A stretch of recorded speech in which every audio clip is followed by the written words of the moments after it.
আসসালামু আলাইকুম ওয়া রাহমাতুল্লাহি ওয়া বারাকাতুহু। ওয়ালাইকুম আসসালাম আলহামদুলিল্লাহ রহমতুল্লাহ। ওয়াসসালাতু ওয়াসসালামু আলা সাইয়্যিদিল আমবিয়াই ওয়াল মুরসালিন ওয়া আলা আলিহি ওয়া আসহাবিহি আজমাইন। Research centre for social development কর্তৃক আয়োজিত বেসরকারি শিক্ষা প্রতিষ্ঠানের প্রধান, সহকারী প্রধান এবং কোঅর্ডিনেটরদের নিয়ে আয়োজিত আজকের এই প্রোগ্রামে উপস্থিত আছেন আজকের এই প্রোগ্রামের সম্মানিত প্রধান অতিথি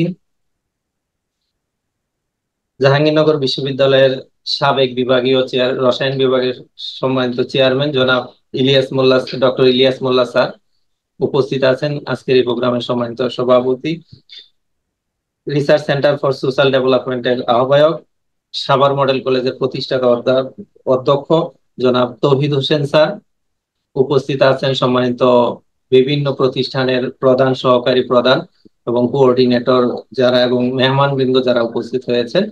আমরা আজকের এই প্রোগ্রাম প্রধান শিক্ষক এবং সহকারী প্রধান শিক্ষকদের নিয়ে এটা দ্বিতীয় ব্যাচের আজকে উদ্বোধনী ক্লাস। মহান রব্বুল আলমিনের কৃতজ্ঞতা প্রকাশ করছি, যার একান্ত মেহেরবানিতে আমরা গত বছর 2023 সালে ঠিক এই সময়ই আমরা জুলাই মাসে আমাদের প্রথম ব্যাচ শুরু করে সফলতার সাথে শেষ করে আজকে 2024 সালে এসে দ্বিতীয় আরেকটি ব্যাচ শুরু করতে পেরেছি। এই জন্য আল্লাহর কৃতজ্ঞতা জ্ঞাপন করেই আমরা আজকের প্রোগ্রাম শুরু করতে যাচ্ছি। শুরুতেই মহাগ্রন্থ আল কোরআন থেকে তেলাওয়াত করার জন্য অনুরোধ করছি সাভার আইডিয়াল হিফজ মাদ্রাসার সহকারী প্রধান জনাব হাফেজ এনামুল হক স্যারকে কোরআন থেকে তেলাওয়াত করার জন্য অনুরোধ করছি। السلام عليكم ورحمة الله وبركاته.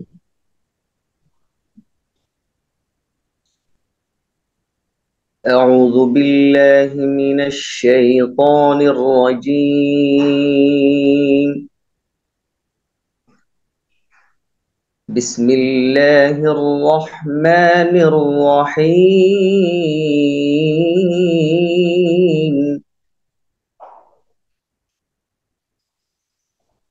يا أيها الذين آمنوا استعينوا بالصبر والصلاة إن الله مع الصابرين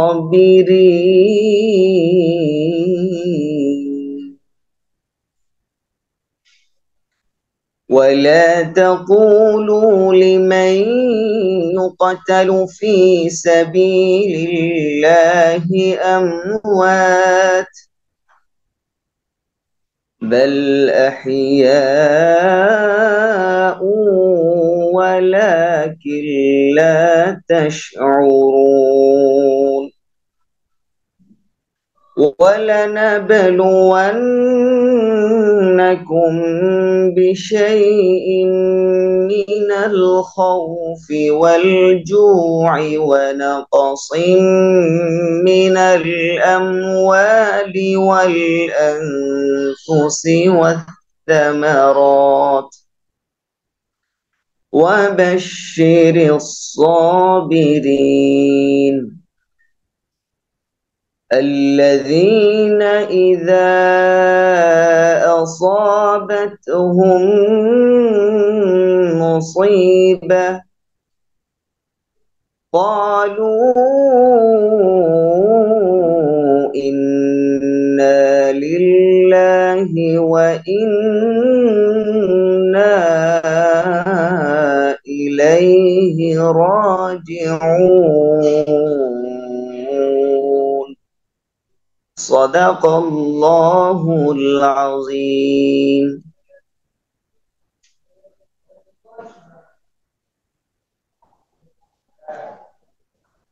জি, ধন্যবাদ এনামুল হক স্যারকে, চমৎকার ভাবে আমাদেরকে মহাগ্রন্থ আল কোরআন থেকে তেলাওয়াত শোনালেন। আমরা এই পর্যায়ে আজকের অনুষ্ঠানের সভাপতির স্বাগত বক্তব্য শুনবো। এই পর্যায়ে সভাপতির স্বাগত বক্তব্য নিয়ে আসছেন রিসার্চ সেন্টার ফর সোশ্যাল ডেভেলপমেন্টের সম্মানিত আহ্বায়ক, সাভার মডেল কলেজের সম্মানিত প্রতিষ্ঠাতা অধ্যক্ষ জনাব অধ্যক্ষ তৌহিদ হোসেন স্যার। স্যারকে তার স্বাগত বক্তব্য উপস্থাপন করার জন্য বিনীত অনুরোধ করছি।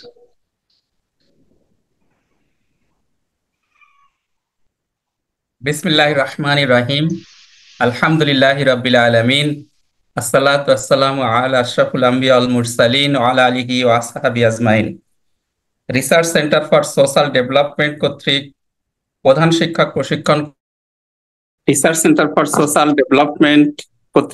শিক্ষক প্রশিক্ষণ কোর্স 2024 সম্মানিত প্রধান অতিথি আমাদের জাহাঙ্গীরনগর বিশ্ববিদ্যালয় আমার সরাসরি শিক্ষক অধ্যাপক ডক্টর ইলিয়াস মোল্লা স্যার, বিশেষ অতিথি পৃথিবীর অন্যতম সেরা বিশ্ববিদ্যালয় সিঙ্গাপুর নানইয়াং টেকনোলজিক্যাল ইউনিভার্সিটির associate professor doctor Mohammad Saidul Islam sir, অন্যতম বিশেষ অতিথি জাতীয় অধ্যক্ষ জাবালানুর ফাউন্ডেশনের সম্মানিত চেয়ারম্যান অধ্যক্ষ ডক্টর মোহাম্মদ সাইফুল ইসলাম, সম্মানিত প্রধান শিক্ষক শিক্ষিকা, সহকারী প্রধান শিক্ষক শিক্ষিকা, কোঅর্ডিনেটর এবং সঞ্চালক ভাইরা এবং বোনেরা, আসসালামু আলাইকুম ওয়া রাহমাতুল্লাহি ওয়া বারাকাতুহু।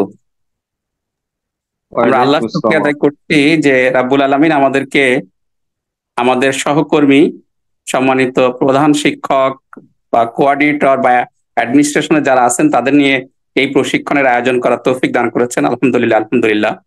সম্মানিত সহকর্মী ভাই ও বোনেরা, আপনারা জানেন যে শিক্ষার কোনো বিকল্প নেই। আমাদের প্রিয় নবী রাসূল করিম সাল্লাল্লাহু আলাইহি ওয়াসাল্লাম একটা ঘুণে ধরা সমাজে, একটা চরম অন্ধকারাচ্ছন্ন পৃথিবীতে শিক্ষার আলো জ্বেলেই তিনি মানবতাকে রক্ষা করেছেন এবং সবচেয়ে আলোকিত পৃথিবী বিনির্মাণ করেছিলেন। তিনি পরিচয় দিয়েছিলেন নিজেকে বুইস্তু মুআল্লিমান, আমি শিক্ষক হিসেবে প্রেরিত হয়েছি, এবং তার ছোঁয়ায় পৃথিবীর সেরা মানুষ তৈরি হয়েছিল যারা আলোকিত সমাজ বিনির্মাণ করেছিল। আজকেও যদি আমরা যথার্থভাবে সুশিক্ষায় শিক্ষিত করতে পারি আমাদের জাতিকে, আমাদের তরুণ প্রজন্মকে, তাহলে আমরা এ জাতিকে উন্নত জাতিতে পরিণত করতে পারবো ইনশাআল্লাহ। Teachers are the guardian of civilisation, সভ্যতার অভিভাবকগণ হলেন শিক্ষকরা, আর শিক্ষকদের যারা পরিচালনা করেন তাদেরকে নিয়েই আমাদের এই আয়োজন। সুতরাং আপনাদের অবস্থানটা কত বেশি গুরুত্বপূর্ণ আপনারা জানেন, কারণ শিক্ষা যদি হয় জাতির মেরুদণ্ড, শিক্ষকগণ হলেন শিক্ষার মেরুদণ্ড, আর তাদের মেরুদণ্ড হচ্ছেন আজকে যাদেরকে নিয়ে আমাদের এই আয়োজন। সুতরাং আমরা নিজেকে যতটা বেশি সমৃদ্ধ করতে পারবো, যতটা বেশি ট্রেনিং এর মাধ্যমে প্রশিক্ষিত করতে পারবো, ততই আমরা যথার্থ দায়িত্ব পালনের ক্ষেত্রে সফল ভূমিকা পালন করতে পারবো। এবং আপনারা সকলে জানেন যে বেসরকারি পর্যায়ে আমরা যারা আজকে এখানে সম্পৃক্ত হয়েছি, প্রায় 95% মাধ্যমিক পর্যায়ের শিক্ষা কার্যক্রম আমাদের দ্বারা পরিচালিত হয়। কিন্তু এমপিওভুক্ত সরকারি শিক্ষকদের যেমন ট্রেনিং এর ব্যবস্থা আছে, বেসরকারি পর্যায়ে কিন্তু এরকম কোনো ট্রেনিং এর ব্যবস্থা সেইভাবে নাই। তো সেই অভাব পূরণের জন্যই এই research centre for social development এর আগে একটা প্রধান শিক্ষকদের প্রশিক্ষণ কোর্স করেছিল। আলহামদুলিল্লাহ খুবই সফল হয়েছে আলহামদুলিল্লাহ। এবং সেখানে যারা ট্রেনিং নিয়েছেন তারা অত্যন্ত কি বলা যেতে পারে খুশি ছিলেন, এবং তারা এই জাতীয় ট্রেনিং প্রোগ্রাম প্রতিনিয়ত চালানোর জন্য বিশেষভাবে আমাদের কাছে আবেদন করেছিলেন। আমরা সেই প্রেরণা থেকে এবং জাতির প্রতি দায়িত্ব থেকে আমরা এই ট্রেনিং কোর্সটা করার চেষ্টা করছি। আপনারা যারা আমাদের এই ট্রেনিং কোর্সে শরিক হয়ে আমাদের এই প্রোগ্রামটাকে সাফল্যমণ্ডিত করার জন্য প্রচেষ্টা চালিয়েছেন, তাদেরকে আন্তরিক ধন্যবাদ। আমরা আশা করি আপনাদেরকে নিয়ে আমরা এই ট্রেনিং এর যে টার্গেট, সেই টার্গেটটা আমরা ফুলফিল করতে পারবো। অর্থাৎ একজন সফল প্রধান শিক্ষক, সহকারী প্রধান শিক্ষক বা কোঅর্ডিনেটর হিসেবে ভূমিকা পালনের মধ্য দিয়ে আমরা যেমন মর্যাদাপূর্ণ জাতি গঠনে, সুনাগরিক তৈরিতে সফল ভূমিকা পালন করতে পারবো, তেমনি এই কাজের মধ্য দিয়ে মহান আল্লাহ আমাদের উপরে অনেক বেশি খুশি থাকবেন, যেটা রিওয়ার্ড আমরা মৃত্যু পরবর্তী জীবনেও পাবো। আমি আপনাদের সকলকে আমাদের এই প্রোগ্রামের সাথে সম্পৃক্ত হয়ে প্রথম থেকে শেষ পর্যন্ত কোর্সের সকল কার্যক্রমে সম্পৃক্ত থাকার আহ্বান জানিয়ে স্বাগত বক্তব্য এখানে শেষ করছি। ধন্যবাদ আপনাদের সকলকে। আসসালামু আলাইকুম ওয়া রাহমাতুল্লাহ। ওয়ালাইকুম আসসালাম ওয়া রাহমাতুল্লাহি ওয়া বারাকাতুহু। স্যার, আমাদের বিশেষ অতিথি সাইদুর রহমান স্যার কি জয়েন হয়েছেন কিনা আমি বুঝতে পারছি না স্যার।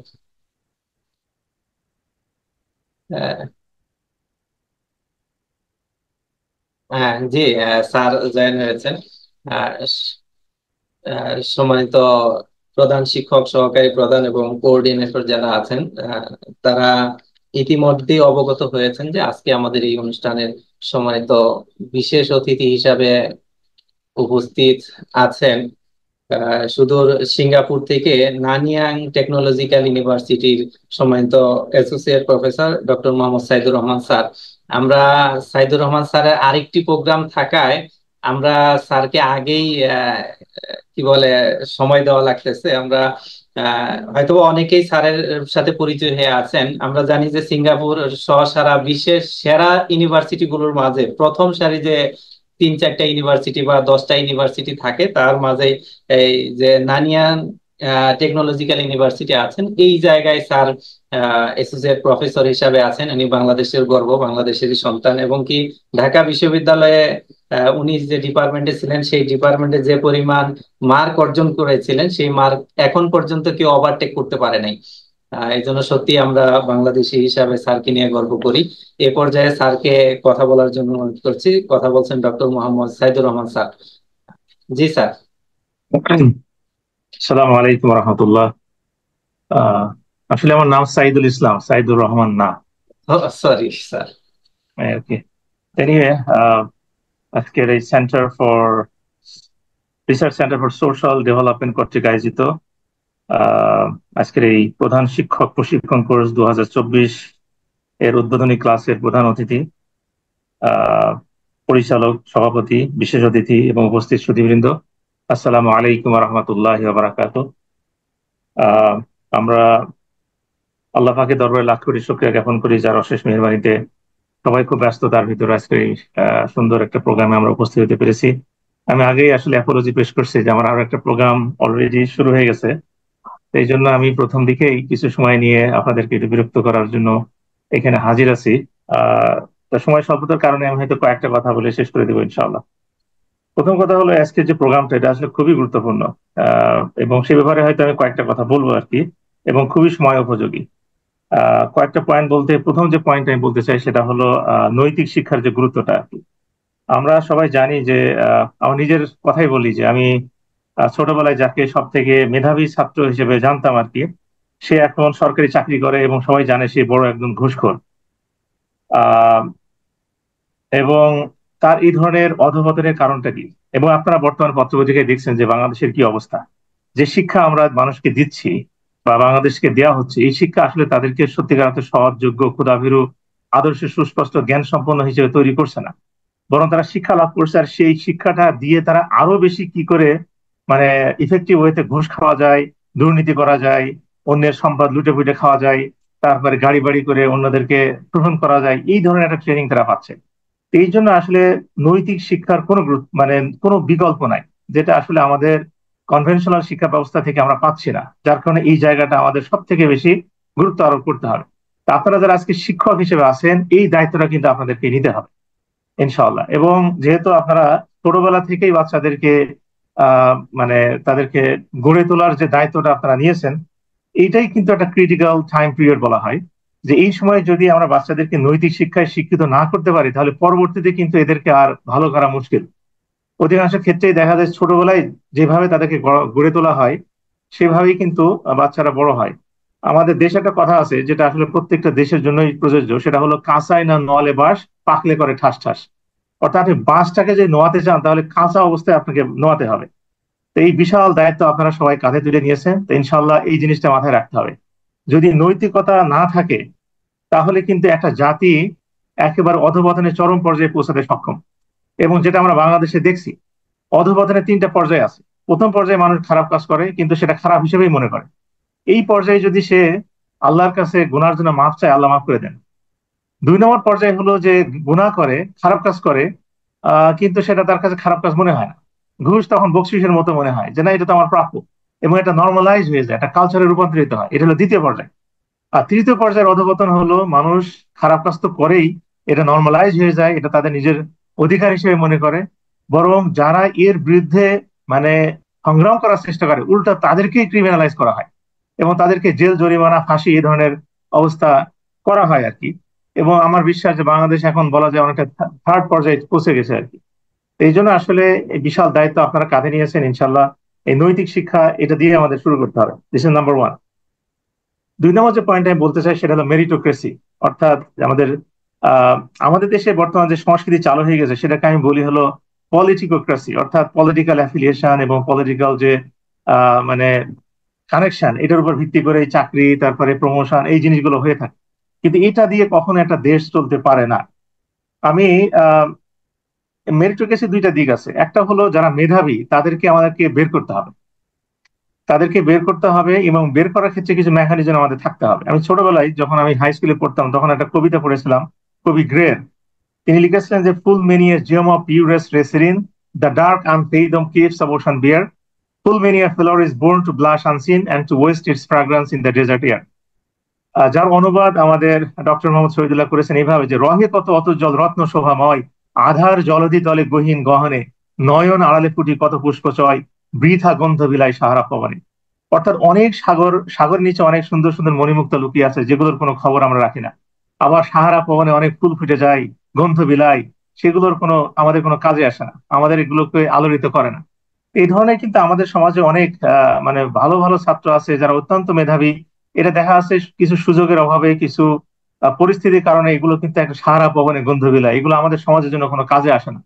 আপনারা আজকে যারা আছেন আপনাদের দায়িত্ব হলো এই ধরনের যারা অতি মেধাবী যারা আছে, যারা দেশের জন্য জাতির জন্য কল্যাণকর কিছু বয়ে আনতে পারে, তাদেরকে খুঁজে বের করা।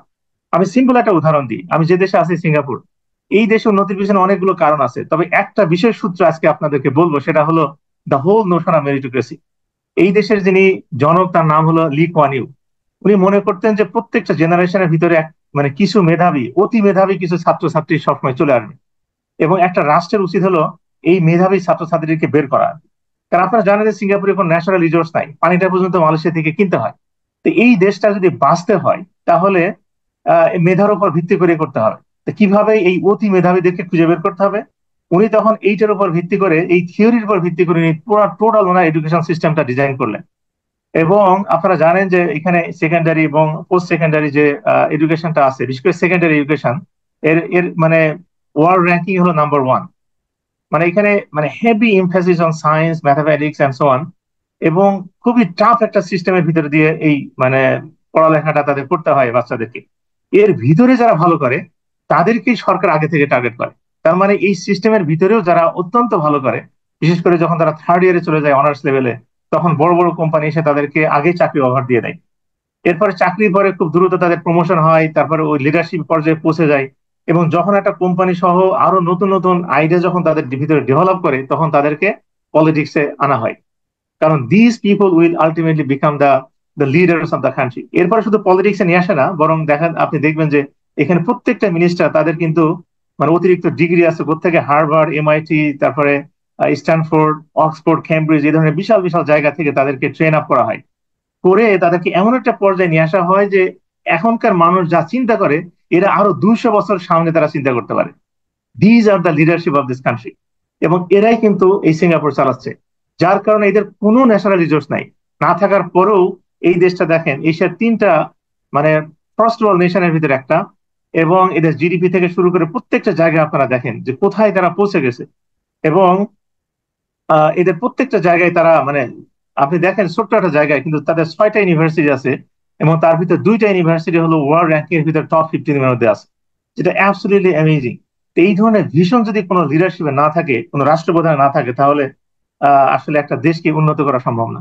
তো এই জন্য আসলে মেরিটোক্রেসির কোনো বিকল্প নাই। আপনারা এই জিনিসটা খেয়াল করবেন আর কি, যাতে পলিটিকোক্রেসির ভিতরে যাতে আমাদের বাচ্চারা পড়ে না যায়, বরং মেরিটোক্রেসিকে আরো বেশি কি করে ডেভেলপ করা যায় সেজন্য আমাদের চেষ্টা করতে হবে। This is my second point. My third point হলো এই যে আসলে স্কুল এবং পড়াশোনার বাইরে ছাত্রছাত্রীদেরকে চেনা এবং জানা। আমি আমার নিজের হেডমাস্টারের কথা আমি বলি, আমি চৌগাছা শাহাদাত পাইলট হাই স্কুলে পড়তাম, এবং আমার যিনি হেডমাস্টার ছিলেন উনি ইন্তেকাল করেছেন, আল্লাহ তাকে জান্নাতুল ফেরদাউস নসিব করুন।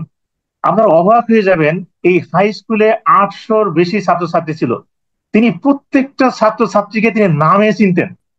শুধু নামে নয়, তাদের পিতামাতা, তার বাড়ি কোথায়, প্রত্যেকটা জিনিস তিনি জানতেন। আরো অ্যামেজিং বিষয় হলো এই যে তিনি যখন যখন কোনো পরীক্ষা হতো, টেস্ট পরীক্ষা বা অ্যানুয়াল পরীক্ষা যেটা হোক না কেন, উনি কখনোই মার্কশিটটা মানে মার্কস গুলো মানে সেক্রেটারি বা মানে ক্লার্ককে দিয়ে কখনোই খাতায় উঠাতেন না, উনি নিজে হাতে উঠাতেন, যাতে কোন ছাত্র কত নম্বর পাইছে সেই জিনিসটা উনি মনে রাখতে পারতেন। এবং তার মেধায় এতই প্রখর ছিল যে উনি অনেক বছর পরে এই নাম্বারগুলো তিনি মনে রাখতে পারতেন। আমি চিন্তা করেন, আমি যখন এসএসসি মানে এসএসসির জন্য যে মানে টেস্ট পরীক্ষা দিয়েছিলাম, তার 22 বছর পর ওনার সাথে আমি দেখা করেছি। এই 22 বছর পরে আমি কোন সাবজেক্টে কত নম্বর পেয়েছিলাম যেটা আমি ভুলে গিয়েছিলাম, কিন্তু উনি মনে করে রেখেছিলেন। সুবহানাল্লাহ। তো এই জন্য আসলে, এবং উনি এই কাজটা করতেন যে যারা গরিব, যাদের পারিবারিক অবস্থা খারাপ, তাদেরকে তিনি ধরে আনতেন, ধরে বোর্ডিং এ রাখতেন এবং তাদেরকে পড়াশোনার সমস্ত ব্যবস্থা করে দিতেন। তো এই জন্য আসলে আপনারা যেহেতু দ্য আর্কিটেক্ট, তাই না, আপনারা একটা জাতির একটা আর্কিটেক্ট, কাজেই এইটা হওয়ার কারণে আপনাদেরকে এই কাজগুলো করতে হবে। মানে কনভেনশনাল আমরা ক্লাসে গেলাম, কোন রকম মানে পড়ালাম, তারপরে আমাদের চাকরি শেষে বেতন পাইলাম, সংসার চালালাম, এটাই যদি অবস্থা হয় তাহলে আসলে শিক্ষকতা করা উচিত না। You need to go beyond your comfort zone, এবং এই ধরনের কিছু মানে এক্সট্রা মাইল গিয়ে কিছু কিছু ছাত্রছাত্রীদেরকে গড়ে তোলা দরকার। এবং এই ক্ষেত্রে স্কুলের চেষ্টা করা উচিত যে প্রত্যেকটা ছাত্রছাত্রীকে ভালো রকম চেনা এবং জানা, এবং তাদের নিড গুলো সম্পর্কে জানা। এটা হলো 3 নম্বর পয়েন্ট। 4 নম্বর পয়েন্ট যেটা বলে আমি শেষ করবো, সেটা হলো ছাত্রছাত্রীদের মনে স্বপ্নের বীজ বপন করে দেয়া এবং সেটা পরিচর্যা করা। আপনারা জানেন যে অনেক ছাত্রছাত্রী আছে, তাদের মানে প্রত্যেকটা ছাত্রছাত্রীকে আল্লাহ তাআলা দুনিয়ার প্রত্যেকটা মানুষকে ইউনিক হিসেবে তৈরি করেছেন। হয়তো অনেক সময় আমরা গাধা গর্ধ এভাবে কথাবার্তা বলে তাদের ভিতরে যে সুন্দর মানে একটা মানে কি বলা যায়, মানে আহ যে মেধাগুলো ছিল সেগুলোকে অনেক সময় আমরা একদম ভোঁতা করে ফেলি। কোনো শিক্ষকের উচিত না কোনো ছাত্রছাত্রীকে এইভাবে কোনো বকাঝকা করে তাদেরকে এইভাবে মানে তাদের ভোঁতা করে দেওয়ার একটা মানে অবস্থা তৈরি করা। আপনি চিন্তা করলে মানে চিন্তা করলে পারবেন না, আমি যখন মালয়েশিয়ায় যাই, মালয়েশিয়ায় যাওয়ার আগে আমার একটা রিকমেন্ডেশন লেটারের প্রয়োজন ছিল আর কি। তা আমি যার কাছে রিকমেন্ডেশন লেটার নিতে গেলাম, উনি আমাকে বললেন যে তুমি ঢাকা ইউনিভার্সিটি ভর্তি হয়েছো, এটা তো ভালো একটা ইউনিভার্সিটি, এখানেই তুমি শিক্ষা হতে পারো কিনা কোনো গ্যারান্টি নাই, তুমি ওখানে গিয়ে 90টা দেশের স্টুডেন্ট সেখানে পড়াশোনা করে, তোমার কি সম্ভব সেখানে গিয়ে তাদের সাথে কম্পিট করে তুমি ফার্স্ট ক্লাস পাওয়া? ওনার উচিত ছিল উল্টাটা বলা, যে আমি ঢাকা ইউনিভার্সিটি অ্যাডমিশন টেস্টে প্রথম হয়েছি, তারপরে আমি শিক্ষা হওয়ার নিয়েতে আমি একটা সাবজেক্ট নিয়েছি, তুমি যদি এটা করতে পারো ওখানে গিয়েও তোমার এটা করা উচিত, বা তুমি পারবা, এই ধরনের একটা এনকারেজমেন্ট না দিয়ে উনি আমাকে উল্টা ডিসকারেজ করলেন আর কি। কিন্তু তারপরেও এইটা কিন্তু হয়তো অনেকের ক্ষেত্রে ডিসকারেজ হতো, কিন্তু আমি আসলে জেদ হিসেবে এটা নিয়েছিলাম। আর আলহামদুলিল্লাহ, আমি মালয়েশিয়াতে গিয়েও 90টা দেশের স্টুডেন্টদের সাথে কম্পিট করেও ঠিকই আমার ডিপার্টমেন্ট সহ পুরো ইউনিভার্সিটির ভিতরে আমি ফার্স্ট হয়েছিলাম। এবং I was the first Bangladeshi to get the royal education award, যেটা মালয়েশিয়ার কিং দিয়ে থাকে, ঠিক আছে। এবং এটার কারণে আমি পরবর্তীতে কানাডাতে গিয়েছিলাম, যেখানে আমি the graduate fellowship for academic distinction, যেটা কানাডা হলো সব থেকে বড় ফেলোশিপ, ওইটা আমি নিয়ে সেখানে মাস্টার্স এবং পিএইচডি করেছি আলহামদুলিল্লাহ। তা আসলে এই স্বপ্নের বীজটা বহন করার ক্ষেত্রে অনেক সময় আমরা কার্পণ্য করি। একজন সিম্পল স্টুডেন্টকে যদি আপনি আগ্রহ দেখান, তার ভিতরে একটা নতুন করে আশা তৈরি করে দেন, একটা কনফিডেন্স তৈরি করে দিতে পারেন, দেখবেন যে মানে he can do amazing thing. আমি একটা গল্প বলে শেষ করবো আজকে কথা। ইরানের গল্পটা আপনারা হয়তো অনেকে জানেন, যে ইরানের দক্ষিণ পশ্চিম এলাকায় একটা গ্রামের একটা স্টুডেন্ট ছিল। সে কি করতো, ক্লাসের একদম শেষের দিকে বসতো এবং সবাই তাকে নিয়ে অনেক ফান করতো, অনেক উপহাস করতো, কারণ সে ক্লাসের শেষে বসতো এবং কেউ মানে সে কোনো পড়াশোনা ভালো পারতো না। তার একজন টিচার সে খেয়াল করছে যে এই ছেলেটা প্রতিদিন পিছনে বসে এবং সবাই তাকে নিয়ে ফান করে। তো একদিন কি করছে, মানে ক্লাস শেষ হওয়ার পর ওই ছাত্রটাকে সে ডাকছে, টিচার ডাকছে, ডেকে তাকে বলছে, তুমি এক কাজ করো, তোমাকে আমি 2 লাইন ফার্সি একটা মানে একটা 2 লাইন কবিতা তাকে দিয়েছে, যে এই কবিতাটা তুমি এমন ভাবে মুখস্থ করবা যেমনটা তোমার পিতার নাম, তোমার মাতার নাম, তোমার দাদা দাদির নাম তোমার কখনোই তোমার মন থেকে ভোলে না। তোমার বাসায় গিয়ে মোটামুটি একেবারে সারাদিন ধরে ওটা মুখস্থ করছে 2 লাইন। পরের দিন কি করছে, টিচার ওই মানে বোর্ডে ওই 2 লাইন লিখছে, লিখে একটুখানি পরে উনি মুছে দিচ্ছেন। মুছে দিয়ে এবার মানে ছাত্রদেরকে জিজ্ঞেস করছে, এটা কে বলতে পারে বলো? তুমি বলতে পারে না। পরে পিছনে ওই ছেলেটা সে বলতে পারছে। তখন সবাই অবাক হয়ে গেছে যে একে তো আমরা ফান করতাম, এর কোনো পাত্তা ছিল না ক্লাসে, সে বললো কি করে? এবং একইভাবে এই টিচারটা কি করলো, 1 মাস ধরে এই কাজটা সে করছে। এই ছাত্রকে প্রতিদিন নতুন নতুন 2টা মানে শ্লোক বা 2টা কবিতার লাইন তাকে শেখাতো এবং একই কাজ করতো। এরপর কি হলো, 1 মাস যখন পার হয়ে গেল, এই ছাত্রের মানে ভিতরে একটা অন্যরকম কনফিডেন্স তৈরি হলো এবং সে চিন্তা করলো না, সে রিয়েলি পারে। এই যে confidence, this is absolutely significant.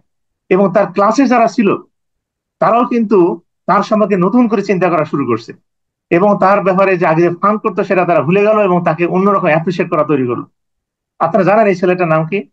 এই ছেলেটার নাম হলো ডক্টর মালেক হুসাইনি, যে পরবর্তীতে চিকিৎসক হয় এবং শুধু চিকিৎসকই নয়, তিনি মানে ইরানের ইতিহাসে প্রথম লিভার ট্রান্সপ্লান্ট করেন এবং খুব সাকসেসফুলি। এবং তিনি এতটাই পাওয়ারফুল যে ইরানের কোনো বিমান যখন ওড়ে, ওই দেশের প্রেসিডেন্ট যদি বলে তাহলে কিন্তু বিমান থামে না বা দেরি করে না। কিন্তু এই ডক্টর মালিক হুসাইনি যদি বলে না বিমান 10 মিনিট বা 20 মিনিট, 1 ঘন্টা তোমরা ওয়েট করো, তাহলে সে বিমানটা ওয়েট করে। এত পাওয়ারফুল, আপনার গুগল সার্চ দিয়ে দেখবেন। This is the power of confidence. মানে একটা অ্যামেজিং একটা পাওয়ার। আপনারা কখনো এই কাজটা ভুল করবেন না। যখন দেখবেন কোনো ছাত্রছাত্রীর ভিতরে সম্ভাবনা আছে, তখন তাকে কি করবেন, এই ধরনের এনকারেজ করবেন। আমার নিজের একটা উদাহরণ দিই। আমি সেকেন্ড ইয়ার একটা কোর্স পড়াই, এনভায়রনমেন্টাল সোসিওলজি। আমার কোর্সে একটা মেয়ে, সে এত সুন্দর একটা রিসার্চ পেপার লিখছে। আমি দেখলাম যে অ্যামেজিং একটা রিসার্চ পেপার লিখছে এবং তার ভিতরে একটা সম্ভাবনা আছে। আমি তো আমার কাজ, তার নাম্বার দিয়ে ফার্স্ট, সে হয়তো মানে A+ পেয়ে গেছে, বাস সেটা শেষ হয়ে যেত। আমি যেটা করলাম, ওই মেয়েটাকে আমি ডাকলাম, দেখে আমি বললাম, তুমি যে পেপারটা লিখছো এটা খুব অ্যামেজিং একটা পেপার। আমি যদি তোমাকে আরো কাজ করতে দিই এই পেপারের উপর, তুমি করবা কিনা? সে বলছে, হ্যাঁ করবো। আমি বললাম, আমি এক কাজ করি, এই পেপারটা তুমি লিখবা, মানে এইভাবে এইভাবে তুমি আরো বেশি ইয়ে করো, এবং এটাকে আমরা আমরা একসাথে পাবলিশ করবো। এবং সে খুবই এনকারেজ ফিল করছে, কারণ কোনো টিচার তাকে এভাবে বলে নাই। তারপর সে কি করেছে আপনারা জানেন? এই পেপারটা সে আরো 5-6 মাস ধরে কাজ করছে, আমি তাকে গাইড করছি এবং এটা আর্টিকেল আকারে নিয়ে গেছে, এবং সেটা একটা ইন্টারন্যাশনাল জার্নালে আমরা পাবলিশ করছি। এবং সে যখন মানে ফোর্থ ইয়ারে পড়ে, আন্ডার গ্রাজুয়েটে, তখন এই পেপারটা পাবলিশ হয়, এবং এই পেপারটা আমার কোর্সের একটা রিডিং হিসেবে আমি দিয়ে দিচ্ছি। আপনি চিন্তা করে, দেশের একজন স্টুডেন্ট, সে স্টিল আন্ডার গ্রাজুয়েটে পড়ে এবং তার একটা লেখা এনজিওর মতো একটা জায়গায় পড়ানো হয়। তার ভিতরে কত বড় একটা কনফিডেন্স তৈরি হয়ে গেছে! সুবহানাল্লাহ, আপনার অবাক হবেন। এই স্টুডেন্টটা, সে যখন পিএইচডি জন্য অ্যাপ্লাই, তার মাস্টার্স প্রয়োজন হয় নাই, মাস্টার্স এবং পিএইচডি জন্য অ্যাপ্লাই করছে আমেরিকার 4টা ইউনিভার্সিটিতে, ইনক্লুডিং কর্নেল ইউনিভার্সিটি, আপনারা সবাই জানেন। প্রত্যেকটা ইউনিভার্সিটি তাকে একদম ফুল স্কলারশিপ সহ তাকে অফার দিছে, এবং তার পিএইচডিতে, মাস্টার্সও তার করার প্রয়োজন হয় না। তো এটাই হলো, this is the power of confidence, যেটা আমরা করতে পারি টিচার হিসেবে। তো সম্মানিত উপস্থিতি, আপনাদের এই বিশাল দায়িত্ব নিয়ে যে আজকে আছেন, এই দায়িত্বটা ইনশাল্লাহ আমরা, আমি নিজেও একজন শিক্ষক, তবে আপনাদের দায়িত্ব অনেক বেশি, কারণ আপনারা এই যে, যেটা আমি আগে বললাম, যে ক্রিটিক্যাল এইজ পিরিয়ড, যে বাচ্চাদেরকে গড়ে তোলার জন্য সব থেকে মুখ্যম যে সময়, সেটা হলো স্কুল। তো এই সময়টা কিন্তু আপনারা ডিল করতেছেন, ইনশাল্লাহ। তো এই বিষয়গুলো আপনারা খেয়াল রাখবেন। আমি 4টা বিষয় বললাম আপনাদেরকে, আরো অনেক বিষয় হয়তো বলা যেত, কিন্তু সময় স্বল্পতার কারণে আমি বলছি না, যেহেতু আমার একটা প্রোগ্রাম আছে। আমি 4টা বিষয় বললাম। একটা হলো নৈতিক শিক্ষার গুরুত্ব, 2 নম্বর হলো মেরিটোক্রেসি, 3 নম্বর হলো স্কুল এবং পড়াশোনার বাইরে ছাত্রছাত্রীদেরকে চেনা, আর হলো 4 নম্বর হলো ছাত্রছাত্রীদের মনে স্বপ্নের বীজ বপন করা এবং সেটা পরিচর্যা করা। ইনশাআল্লাহ আল্লাহ তাআলা আমাদেরকে তৌফিক দান করুক, আমরা যাতে যে মিশন নিয়ে এগোচ্ছি, সেই মিশনটা যাতে সাকসেসফুল করতে পারি। এবং আল্লাহ আমাদেরকে যোগ্যতা এবং আল্লাহর রহমত আমাদের প্রতি আরো বেশি অনেক বাড়িয়ে দিক। ওয়া তৌফিক ইল্লা বিল্লাহ। আসসালামু আলাইকুম ওয়া রাহমাতুল্লাহি ওয়া বারাকাতুহু। প্রধান শিক্ষকদের নিয়ে যে আমরা 2 মাসের যে জার্নিটা শুরু করেছি, তথা 16টা যে লেকচার হবে, এই সার্বিকভাবে আমরা এই প্রোগ্রামটা কিভাবে ডিজাইন করেছি, আমরা এই প্রোগ্রামটা কিভাবে বাস্তবায়ন করব, সে বিষয় নিয়ে আমি একটু আপনাদেরকে ধারণা দিতে চাই যে এইটা আমরা কিভাবে বাস্তবায়ন করতে চাই।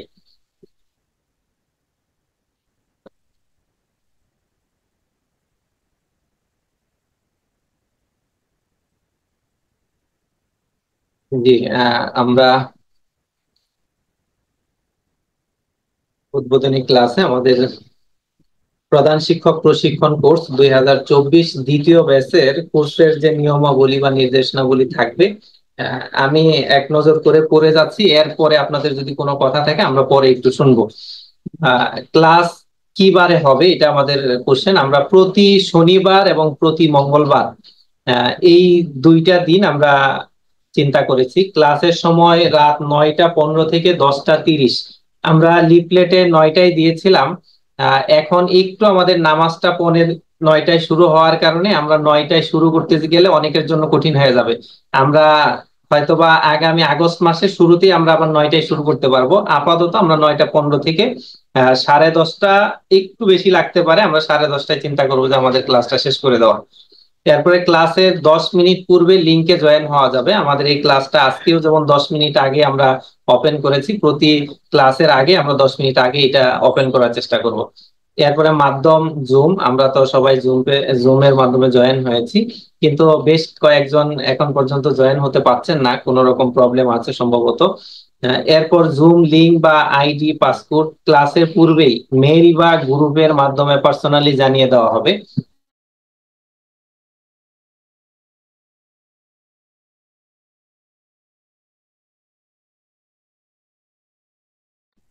আহ, শুনতে পাচ্ছেন কিনা আমাকে? যে এখন শোনা যাচ্ছে। যে হঠাৎ করে এই হয়ে গেল এটা। হ্যাঁ, শেয়ারটা হয়ে গেছে। হ্যাঁ,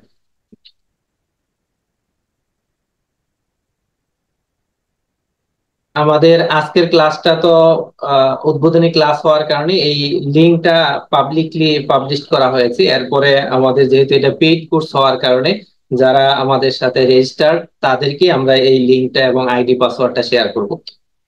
এরপরে আমাদের এই প্রোগ্রামটা করতে যে সুবিধা হবে, বেশি উপকৃত হবেন যদি কম্পিউটার ল্যাপটপ দিয়ে ক্লাসগুলোতে জয়েন হওয়া যায়, তাহলে বেশি উপকৃত হওয়া যাবে। মোবাইল দিয়েও জয়েন হওয়া যাবে, কিন্তু উপকৃতর জায়গায় এই দুইটা জায়গায় মনে হয় সুবিধা হবে। আপনাদের যাদের সম্ভব হয় কম্পিউটার এবং ল্যাপটপের মধ্যে দিয়ে জয়েন হবেন। প্রতি ক্লাসে হাজিরার ব্যবস্থা থাকবেন। আপনারা কারা উপস্থিত হচ্ছেন কারা হচ্ছে না সেটা আমরা হাজিরা রাখবো। এরপর প্রত্যেককে আলাদা আলাদা আইডি দেওয়া হবে। ক্লাসে জয়েনের সময় আপনার নামের শুরুতে নামটা যেমন লিখবেন, পাশাপাশি নামের শুরুতে আইডি নাম্বারটাও দিবেন।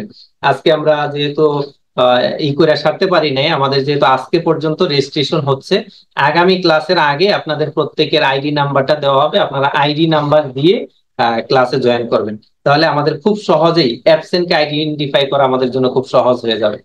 এরপর প্রত্যেকটি লেকচার পাওয়ার পয়েন্টে প্রেজেন্ট করা হবে। আমাদের মেহমান বৃন্দরা যারা থাকবেন, অতিথিরা যারা থাকবেন, তারা প্রত্যেকেই পাওয়ার পয়েন্টের মাধ্যমে আমাদের লেকচার গুলো উপস্থাপন করবেন। এরপর ক্লাসের নোট বা ভিডিও সরবরাহ করা হবে। পাওয়ার পয়েন্টে যে প্রেজেন্টটা করবেন এইটার আমরা পিডিএফ কপিটা আমাদের একটা গ্রুপে শেয়ার করব, পাশাপাশি এটার ভিডিওটাও আমরা আপনাদের সাথে শেয়ার করব।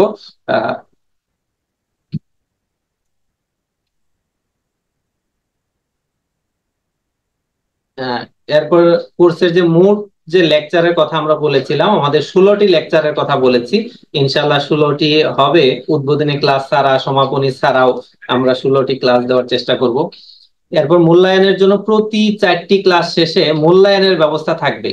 এর মধ্য দিয়ে মূল্যায়ন করে 3জনকে পুরস্কার দেওয়ার ব্যবস্থা করব আমরা। আর মূল্যায়নের ধরনটা হবে গুগল ফর্মের মাধ্যমে। তার মানে আপনারা যারা অবগত আছেন যে গুগলের মধ্য দিয়ে পরীক্ষা নেওয়া যায়, সেই পদ্ধতিতে আমরা পরীক্ষা নিব। আর পরীক্ষা 4টা পরীক্ষা আমাদের হবে। এই 4টা পরীক্ষায় আমাদের 25-25 করে 100 মার্কের আমাদের 4টা লেকচার শেষে যে টেস্টটা হবে। এরপরে সফলভাবে যারা কোর্স শেষ করবেন তাদেরকে সনদ দেওয়া হবে। শুধুমাত্র যদি কেউ রেজিস্ট্রেশন করেই আর ক্লাস ঠিক মতো না করেন, তাদেরকে হয়তোবা সনদ দেওয়া অনেক ক্ষেত্রে সম্ভব নাও হতে পারে। এই জন্য ক্লাস সফলভাবে যারা শেষ করবেন এবং যে মূল্যায়ন পরীক্ষাগুলো হবে এর মধ্য দিয়ে যারা উত্তীর্ণ হবেন তাদেরকে আমরা সনদ দিব। এরপরে কোর্সের আলোচ্য বিষয় কি হবে? আমাদের কোর্সের আলোচ্য বিষয়টা আমরা পুরা যেহেতু 2 মাসের ব্যাপী হবে, আমাদের সবগুলো মেহমান এখনো কনফার্ম করা হয় নাই। আমরা যদি গত বছরেরটা একটু আপনাদের সাথে শেয়ার করি, আহ, তাহলে একটু বুঝতে সুবিধা হবে মনে হয়। আমি গত বছরের কাছাকাছি একটু আমরা চিন্তা করে রেখেছি, একটু শেয়ার করছি। এটা ফাইনাল না, একটু ফাইনাল না। আমাদের এরকম গত বছরের আমাদের একটা লেকচারই ছিল, আমরা এটাকে সংযোজন বিয়োজন করছি। আহ, আমাদের বিদ্যালয় ব্যবস্থাপনায় প্রধান শিক্ষকের করণীয় এই শিরোনামে একটা লেকচার ছিল, leading by example, leadership challenges, এটা একটা ছিল। নতুন শিক্ষা কারিকুলাম বাস্তবায়নে করণীয়, এটার উপরে একটা লেকচার ছিল। বিশ্বায়নের চ্যালেঞ্জ মোকাবেলায় নতুন কারিকুলাম, একটি পর্যালোচনা। শিক্ষার লক্ষ্য অর্জনে পরিচালনা পরিষদ শিক্ষক অভিভাবকদের সাথে সমন্বয় সাধন, সমস্যা ও সমাধানের কৌশল, সহ পাঠ্যক্রমিক কার্যক্রম ও শিশুদের সৃজনশীল প্রতিভা বিকাশে করণীয়, পাঠ পরিকল্পনা গ্রহণ, একাডেমিক ক্যালেন্ডার প্রণয়ন, রুটিন তৈরি, বাস্তবায়নের প্রতিষ্ঠান প্রদানের দায়িত্ব, শিশুদের বড় হবার স্বপ্ন পূরণে শিক্ষকের ভূমিকা, অফিস ব্যবস্থাপনায় বেসিক কম্পিউটার এবং অন্যান্য ডিভাইসের ব্যবহার, শিশুর মনস্তত্ত্ব অনুধাবন, সুপ্ত প্রতিভা বিকাশ, শিক্ষা প্রতিষ্ঠান প্রদানের ভূমিকা, শিক্ষা প্রতিষ্ঠানের হিসাব সংরক্ষণের মৌলিক নীতিমালা এবং পদ্ধতি, প্রাথমিক স্তরে সিলেবাস প্রণয়ন ও পাঠ্যপুস্তক নির্ধারণে মৌলিক দৃষ্টিভঙ্গি, প্রতিষ্ঠানের রেকর্ড সংরক্ষণ পদ্ধতি। এরপর মোটিভেশনাল লেকচার, সফলতার গল্প। আমরা গত বছর হাবিবুল্লাহ মোহাম্মদ ইকবাল ভাই, তানজিমুল উলামা ফাউন্ডেশন চেয়ারম্যানকে নিয়ে আসা হয়েছিল, যে কিভাবে তার এই প্রতিষ্ঠানটা এত বড় করেছিল। আমরা গল্পের মতো প্রশ্ন করে তার কাছে জেনেছিলাম। এবারও দেখি কোনো একজন গেস্টকে এভাবে নিয়ে আসবো। এরপর বাংলা বানান শুদ্ধ, বাংলা ভাষা শুদ্ধ প্রয়োগ, স্মার্ট প্রশাসন। একটি আদর্শ শিক্ষা প্রতিষ্ঠান গড়তে প্রধান শিক্ষকের ভূমিকা।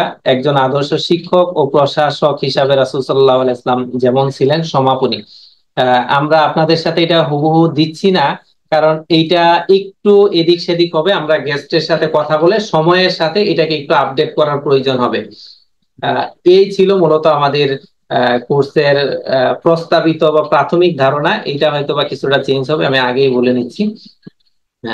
এই ছিল মূলত আমাদের আজকের 16টা লেকচারের প্রাথমিক ধারণা। আমরা মনে হয় কোনো কথা থাকলে স্যার পরে শুনি, আপাতত শেষ করি। যেহেতু এইগুলোর জানার থাকতে পারে, আমরা পরবর্তীতে শুনে নিব।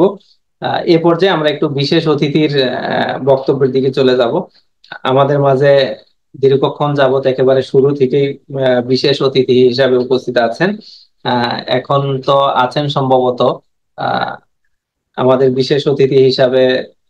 আগে থেকে আপনারা অবগত আছেন যে আমাদের বিশেষ অতিথি হিসাবে শিক্ষা মন্ত্রণালয় এবং কর্তৃক নির্বাচিত জাতীয় অধ্যক্ষ ও চেয়ারম্যান জামালে নূর ফাউন্ডেশন এবং অধ্যক্ষ মোহাম্মদাবাদ ইসলামী আলিম মাদ্রাসায় অধ্যক্ষ ডক্টর মোহাম্মদ সাইফুল ইসলাম রফিক স্যার, অধ্যক্ষ ডক্টর মোহাম্মদ সাইফুল ইসলাম রফিক স্যার আছেন। জি, স্যারকে কথা বলার জন্য বিনীত অনুরোধ করছি।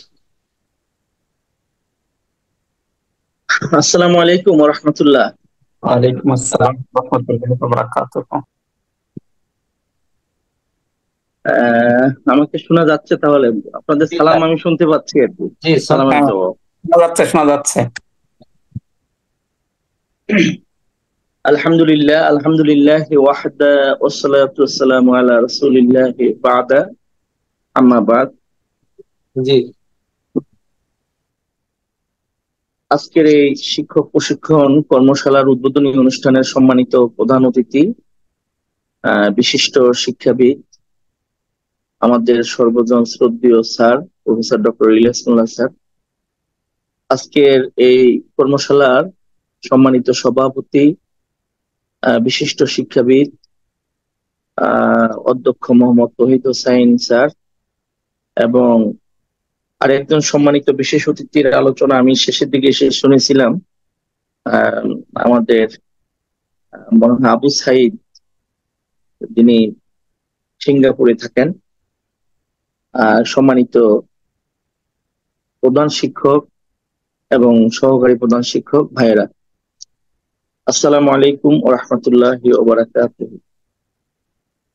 আল্লাহর অশেষ মেহেরবানি যে আজকে শিক্ষক প্রশিক্ষণ কর্মশালার উদ্বোধনী অনুষ্ঠানে আমাকে কিছু কথা বলার সুযোগ করে দিয়েছেন। এই জন্য মাহবুদে ইলাহি দরবারে শুকরিয়া আদায় করছি এবং কর্তৃপক্ষকে আন্তরিকভাবে মোবারকবাদ জ্ঞাপন করছি। তো আমি আমাদের সম্মানিত সভাপতি মহোদয়ের সাথে একটু পরামর্শ আমাকে দাওয়াত দেওয়ার সময় বলেছিলাম আজকে একটু আমি ব্যস্ততার সময় কাটিয়েছি। তো আমাকে বললেন, পরামর্শ দিলেন শিক্ষা প্রশিক্ষণের গুরুত্ব এবং এই প্রশিক্ষণের উপকারিতা এর উপরে কিছু কথা বলার জন্য। তো সম্মানিত উপস্থিতি, আমরা তো কথা বলছি সে সম্মানিত শিক্ষকদের সামনে, যাদের সম্মানের ব্যাপারে, যাদের গুরুত্বের ব্যাপারে স্বয়ং নবী মুহাম্মদ রাসূল সাল্লাল্লাহু আলাইহি সাল্লাম বলেছেন, ইন্নামা বুইস্তু মুআল্লিমান, যে আমি শিক্ষক হিসাবে প্রেরিত হয়েছি। তো সেই শিক্ষকতার পেশায় আমরা আছি সবাই, এটা আল্লাহর অশেষ মেহেরবানি যে আমরা আমাদের জীবনের একটি গুরুত্বপূর্ণ আল্লাহ রাসূলের সুন্নতকে আমরা বাস্তবায়ন করতে পারছি এবং করতেছি এই শিক্ষকতার পেশা থেকে। এটা আল্লাহ সুযোগ দিয়েছেন, এর জন্য শুকরিয়া আদায় করছি। তো আমি শুধু শিক্ষা প্রশিক্ষণের গুরুত্ব এবং এটার প্রয়োজনীয়তা নিয়ে দুই একটি কথা বলবো। প্রথম আমাদের যে আমাদের মডারেটর বা যিনি আমাদের উপস্থাপক সাইদ ভাই, উনি আমাদের এই প্রশিক্ষণ কর্মশালার মডিউল বা আমরা কি বলবো এটাকে কর্মশালার উপরে বিস্তারিত উনি আলোচনা করেছেন। তো আমি প্রথমে একটু পরামর্শ দিয়েই আমি কথা বলতে চাচ্ছি। এই জন্যই যে গত কয়েকদিন আগে আমরা মাদ্রাসা টিচার্স ট্রেনিং ইনস্টিটিউট, যেটি আমাদের প্রায় 25,000 শিক্ষা প্রতিষ্ঠানের একমাত্র শিক্ষক প্রশিক্ষণ ইনস্টিটিউট, তো সেখানে অধ্যক্ষ বা প্রধান শিক্ষকদের একটা মডিউল তৈরি হয়েছিল 2 দিনের একটি কর্মশালা। তো সেই কর্মশালায় আমার থাকার সুযোগ হয়েছে আলহামদুলিল্লাহ, এবং সেখানে নাইমের এবং আমাদের এনসিটিভির সহ বিভিন্ন জায়গার যারা এক্স দায়িত্বশীল ছিলেন, বিগত প্রাক্তন তারাও ছিলেন, তাদের কাছ থেকে অনেক কিছু শিখেছি এবং দেখেছি। তো আপনি যেই মডিউলটা এখানে ঘোষণা করলেন আমার কাছে খুবই ভালো লেগেছে। 16টা ক্লাসের মধ্যে অনেক কিছু এসেছে, কিন্তু একটা বিষয় মনে হয় আসা দরকার, সেটি হচ্ছে ইনোভেশন, ধারণা এবং কলা কৌশল, যেটি বর্তমান শিক্ষা ব্যবস্থার সাথে ওতপ্রোতভাবে জড়িত এবং এটি নতুন কারিকুলামেরও একটা অংশ। ইনোভেশন কি, সকল কাজে ইনোভেশন যে করা যায়, প্রতিষ্ঠান পরিচালনার ক্ষেত্রেও ইনোভেশনটা একান্ত প্রয়োজন। মানে সহজীকরণ, সকল ক্ষেত্রে সহজীকরণ, যেটি আমাদের রাষ্ট্রের বিভিন্ন কর্মক্ষেত্র আমরা দেখছি সহজীকরণ হয়ে গিয়েছে। আগে আমরা আমাদের জমিনের খাজনা খারিজ দিতে হলে আমাদের অ্যানালগ সিস্টেম যেতে হতো, আমরা অনেক কিছু করা হতো, কিন্তু এখন আমরা অনলাইনে আমরা আমাদের খাজনা খারিজ দিতে পারছি। ঠিক তদ্রুপ আমাদের শিক্ষা প্রতিষ্ঠানের রেজিস্ট্রেশন, ফর্ম ফিল আপ, বিভিন্ন কাজে আগে আমাদেরকে অনেক বেশি বোর্ডে দৌড়াদৌড়ি করতে হতো, এখন আমরা ক্লাসরুমে, অফিস রুমে বসে আমরা করছি। তো এই যে সহজীকরণ, আমি সংক্ষেপে একটু বুঝানোর জন্য ব্যাখ্যা করলাম, দিস ইজ দ্য ইনোভেশন। এই ইনোভেশনটার উপরে আমার মনে হয় 1-2টা ক্লাস দরকার, যেটি নতুন কারিকুলামের একটা বিশাল অংশ, এবং এটি আমাদের স্যারদের দরকার। এটি একটু পরামর্শ আমি রাখলাম। আরো কয়েকটা বিষয়, যেহেতু 16টি ক্লাস আর বেশি দেওয়া যাবে না, তারপরেও এই বিষয়টা দরকার। আরেকটি হচ্ছে প্রতিষ্ঠানের বাজেট প্রণয়ন, হিসাব নিকাশের কথা আসছে। গতবার আমরা দেখেছি যে আমাদের মমতাজ ভাই চমৎকার একটা ক্লাস নিয়েছেন, আয় ব্যয় ক্রয় বিক্রয়, কিন্তু প্রতিষ্ঠানের কর্ম পরিকল্পনা তৈরি করা এবং বাজেট তৈরি করা, এটিও একটি প্রতিষ্ঠানের জন্য অন্যতম বিষয়। এই ধরনের একটা ক্লাস রাখলে মনে হয় ভালো হবে। এটা আমি পরামর্শ দিয়ে আমি সংক্ষিপ্ত পরিসরে শুধু প্রশিক্ষণের গুরুত্ব সম্পর্কে একটি কথা বলবো। এখানে আমরা যারা আছি, আমাদের সম্মানিত প্রধান অতিথি তিনি তো আমাদের শিক্ষকদের শিক্ষক, এবং যিনি সভাপতি তিনিও একটি প্রতিষ্ঠানকে হাতে তৈরি করে শ্রেষ্ঠত্বের আসনে উপনীত করেছেন। এবং আমি যাদেরকে এক নজর দেখেছি, আমাদের সম্মানিত অধ্যক্ষবৃন্দ যাদের অঙ্গনে যারা সফলতা ইতিমধ্যে প্রমাণ করতে পেরেছেন। তো তারপরেও এই প্রশিক্ষণের গুরুত্ব এবং এটার মনোযোগী, এটার এত বেশি হওয়া দরকার যে আমরা একটি কবিতার সে প্রাথমিক লেভেল থেকে আমরা জানি যে বিশ্বজুড়ে পাঠশালা মোর সবার আমি ছাত্র। তো এই কথাটি মনে রেখে সব জায়গা থেকে আমাদেরকে শিখতে হবে, এবং শিখতে হবে আমাদেরকে সকল নতুনত্ব থেকে, নতুন বিষয়গুলো থেকে। আমরা সব সময় বলি যে good teacher is life long student, যে একজন শিক্ষক সে অলওয়েজ ছাত্র থাকে, সর্বদা সে ছাত্র থাকে। কিন্তু এই শিখার বিষয়টা নতুন নতুন পদ্ধতিগুলোকে বেশি বেশি শিখতে হবে। আমরা এই যে আমি বললাম যে বিএমটিটিআই মডিউল প্রণয়নে আমরা 2 দিন ব্যাপী দিন রাত বসে আমরা সেখানে রাত্র দিনে কাজ করেছি। সেখানে অনেক পুরাতনদের অভিজ্ঞতা আমরা দেখেছি, অনেক অভিজ্ঞ, কিন্তু আবার নতুন যে বিষয়গুলো এসেছে সেই ক্ষেত্রে আবার আমাদের পুরাতন নাইমের ডিজি, তারপরে আমরা দেখেছি টিটি কলেজের সাবেক প্রিন্সিপাল মহোদয়গণ এবং ব্যান্ড বেজের বিভিন্ন লোকজন, তাদের আবার সেই ধারণাগুলো নেই। নতুন বিষয়গুলোর উপরে নতুন নতুন ট্রেনার, যেটা আমাদের বিভিন্ন জায়গা থেকে আমাদের সাইড স্যার, আমাদের তহিদ স্যার খুঁজলে পাবেন, তাহলে অবশ্যই আমরা যারা এখানে ট্রেনিং করবো আমরা উপকৃত হতে পারবো। সেই বিষয়গুলো দরকার। মোরালিটির উপরেও কথা বলার, কিন্তু আমি আমাদের 16টা ক্লাসের মধ্যে নৈতিকতার উপরে আলহামদুলিল্লাহ অনেকগুলো বিষয় আছে, তো এটি থাকাও দরকার। কিন্তু এর সাথে সাথে আমাদের প্রতিষ্ঠানকে বর্তমান সময়ের সাথে, বর্তমান যুগ উপযোগী, বর্তমান শিক্ষা ব্যবস্থার আলোকে গড়ে তোলার জন্য এই প্রশিক্ষণগুলো আমাদের সাথে থাকা দরকার। তো আমি ট্রেনিং এর ব্যাপারে দুই একটি কথা বলছি। সেটি হচ্ছে যে ট্রেনিং বা প্রশিক্ষণ, আমরা জানি যে প্রশিক্ষণের উদ্দেশ্য হচ্ছে একজন ব্যক্তির জ্ঞান, দক্ষতা এবং দৃষ্টিভঙ্গির পরিবর্তন ঘটানো। প্রশিক্ষণের মাধ্যমে এই 4টি বিষয়ের যদি পরিবর্তন ঘটে তাহলে আমরা বুঝতে পারবো যে আমরা যথার্থ প্রশিক্ষণ গ্রহণ করেছি। এবং আমাদেরকে মনে রাখতে হবে যে প্রশিক্ষণের প্রতিটা মুহূর্ত আমার জীবনের, আমার শিক্ষা জীবনের সাথে একটি গুরুত্বপূর্ণ একটা টার্নিং পয়েন্ট। কারণ এই যে আমাদের বিশেষ অতিথি মহোদয় পূর্বের যে কথাগুলি বললেন, সেখান থেকে অনেক কিছু শিখার আছে। আমি নিজেও অনেক কিছু কোট করেছি, আমি শিখতে চেষ্টা করেছি। এই কথাগুলো আমরা আমাদের পূর্বতন অনেকের কাছেও শুনেছি, কিন্তু আজকে আবার শোনার পরে সেটা আরো বেশি ভালো লাগলো। তো আমিও আমার জীবনে, আমার মনে আছে আমার শিক্ষকতার জীবন শুরু হয় 97-এর 1 জানুয়ারি। তো ফেব্রুয়ারি মাসে আমাদের তামিলুল মিল্লাত মাদ্রাসা, আমাদের এডুকেশন সোসাইটির উদ্যোগে একটা শিক্ষক প্রশিক্ষণ কর্মশালা হয়েছিল 2 দিন ব্যাপী মিরহাজির বাড়ি। তো সেখানে আমরা, আমার জীবনের প্রথম ট্রেনিং সেশন শিক্ষকতার জীবনে।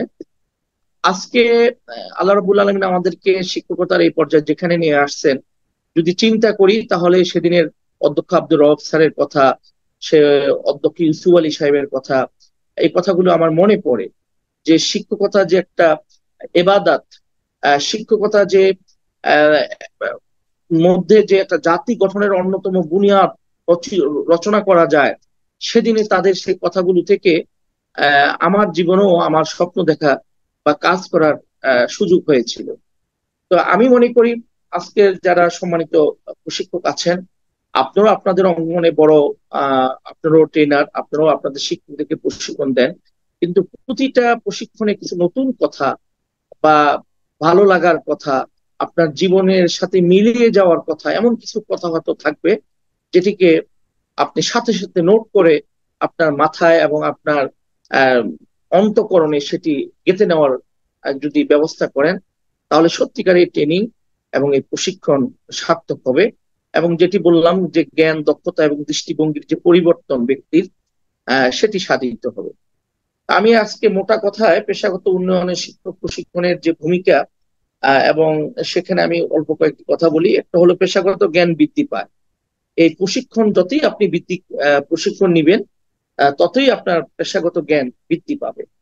আসলেই প্রতিটা প্রফেশনেই তাদের বিভিন্ন ধরনের অ্যাক্টিভিটিস থাকে, কার্যক্রম থাকে, কিন্তু আমাদের শিক্ষক তো আমরা বাংলাদেশের শিক্ষক সম্মানের জায়গা থেকে আমাদের পূর্ববর্তী বক্তাও বলেছেন অনেক সম্মানীয়, কিন্তু বাংলাদেশের শিক্ষকরা যেভাবে জীবনযাপন করেন, যেভাবে তাদের দুঃখে কষ্টে তাদের জীবন গড়া, যেভাবে তাদের প্রতিষ্ঠানকে চালিয়ে রাখার জন্য একটা প্রাইভেট প্রতিষ্ঠান বা এমপিও প্রতিষ্ঠান কমিটিদের সাথে সমন্বয় করে, এটি কিন্তু খুবই কঠিন। তারা এটা কিন্তু বিদেশের মাটিতে বসে বা যারা খুব বড় অবস্থানে আছে সেখানে থেকে কিন্তু এটা করা খুবই কঠিন। আমরা বা আপনারা যারা বাস্তব ময়দানে সে বাঁশের ঘর থেকে শুরু করে যারা কাজ করেছি, যারা আজকে বিশাল বড় বিল্ডিং প্রতিষ্ঠানগুলোতে তৈরি করেছি, যারা যেমন আমার জীবনে আমার প্রথম স্টুডেন্ট সংখ্যা, আমি যে প্রতিষ্ঠানে মোহাম্মদাবাদ, সে প্রতিষ্ঠানে আমি মাত্র 27 জন ছাত্র নিয়ে আমার কার্যক্রম শুরু হয়েছিল। তো আলহামদুলিল্লাহ আজকে তো প্রায় 3000-এর উপরে আমাদের শিক্ষক। আমি মাত্র 2টা রুম পেয়েছিলাম, তো সেই 2টা রুম থেকে আল্লাহ তাআলা আজকে 2-3টি 5তলা ভবন এবং 4তলা ভবন, 1তলা ভবন, অনেক কিছু আল্লাহ তাআলা করার সুযোগ দিয়েছে। তো এই স্বপ্নগুলো দেখতে পেরেছি আমার জীবনে। আমি কোনো প্রশিক্ষণকে আমি এড়িয়ে যাই। আমি আমার জীবনে প্রত্যেকটা প্রশিক্ষণকে আমি দেখে, মানে আমার যত ব্যস্ততাই থাকুক, এই প্রশিক্ষণের সাথে নিজেকে সময় কাটিয়ে নেওয়ার আমি চেষ্টা করেছি, আলহামদুলিল্লাহ সেটার একটা রেজাল্ট আমরা পেয়েছি এবং পাচ্ছি আলহামদুলিল্লাহ। এই জন্য পেশাগত জ্ঞান বৃদ্ধি পায় প্রশিক্ষণের মাধ্যমে। কোরআনের একটা আয়াতও আছে, ইযা তুলিয়াত আলাইহিম আয়াতুহু যাদাতহুম ঈমানা। যখন ইমানের কোরআনের আয়াতগুলো শোনা যায় বা যখন রব্বুল আলামিনের বিশেষ বার্তাগুলো যখন আমাদের কর্ণকুহরে প্রবেশ করে, তখন আমাদের ইমান বেড়ে যায়। আমরা দেখবো যে কিছু কিছু বাংলাদেশের বড় আল্লামা ছিলেন, মরহুম মাকফুর, তাদের কথা শুনে হৃদয় এবং আবেগ বেড়ে যেত। তো প্রশিক্ষণ ঠিক এমন যে এটাকে যখন ক্রমান্বয়ে যদি এটাকে শানিত করা হয়, তখন এটা আরো বৃদ্ধি পায়। তারপর শিখন শেখানো কলা কৌশল ও দক্ষতা বৃদ্ধি পায়। শিখন শেখানো এই কলা কৌশল, এটা আমরা যখন বিএড করেছি 95 সালে, তখন শিখন শেখানো কলা কৌশল একরকম ছিল। আজকের শিখন শেখানো কলা কৌশল অন্যরকম, যেটি আপনারা আপনাদের ট্রেনিং এর মাধ্যমে জানবেন। এই জন্য প্রতিনিয়তই প্রশিক্ষণ আমাদের দরকার। এরপরে প্রশিক্ষণের মাধ্যমে একজন শিক্ষকের ব্যক্তিত্ব বৃদ্ধি পায়।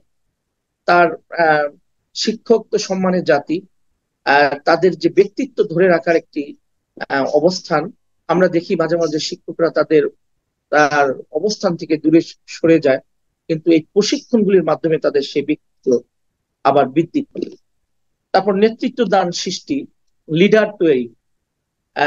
আসলে শিক্ষা প্রতিষ্ঠানের প্রধান যিনি, তাকে লিডার বলা হয়। আজকের নতুন কারিকুলামে প্রধান শিক্ষককে, আগে এক সময় আমরা ম্যানেজার কাকে বলে সেটা, ব্যবস্থাপক, এই বিষয়গুলো নিয়ে হতো, কিন্তু এখন শিক্ষা প্রতিষ্ঠানের প্রধানকে এক নামে বলা হয় লিডার।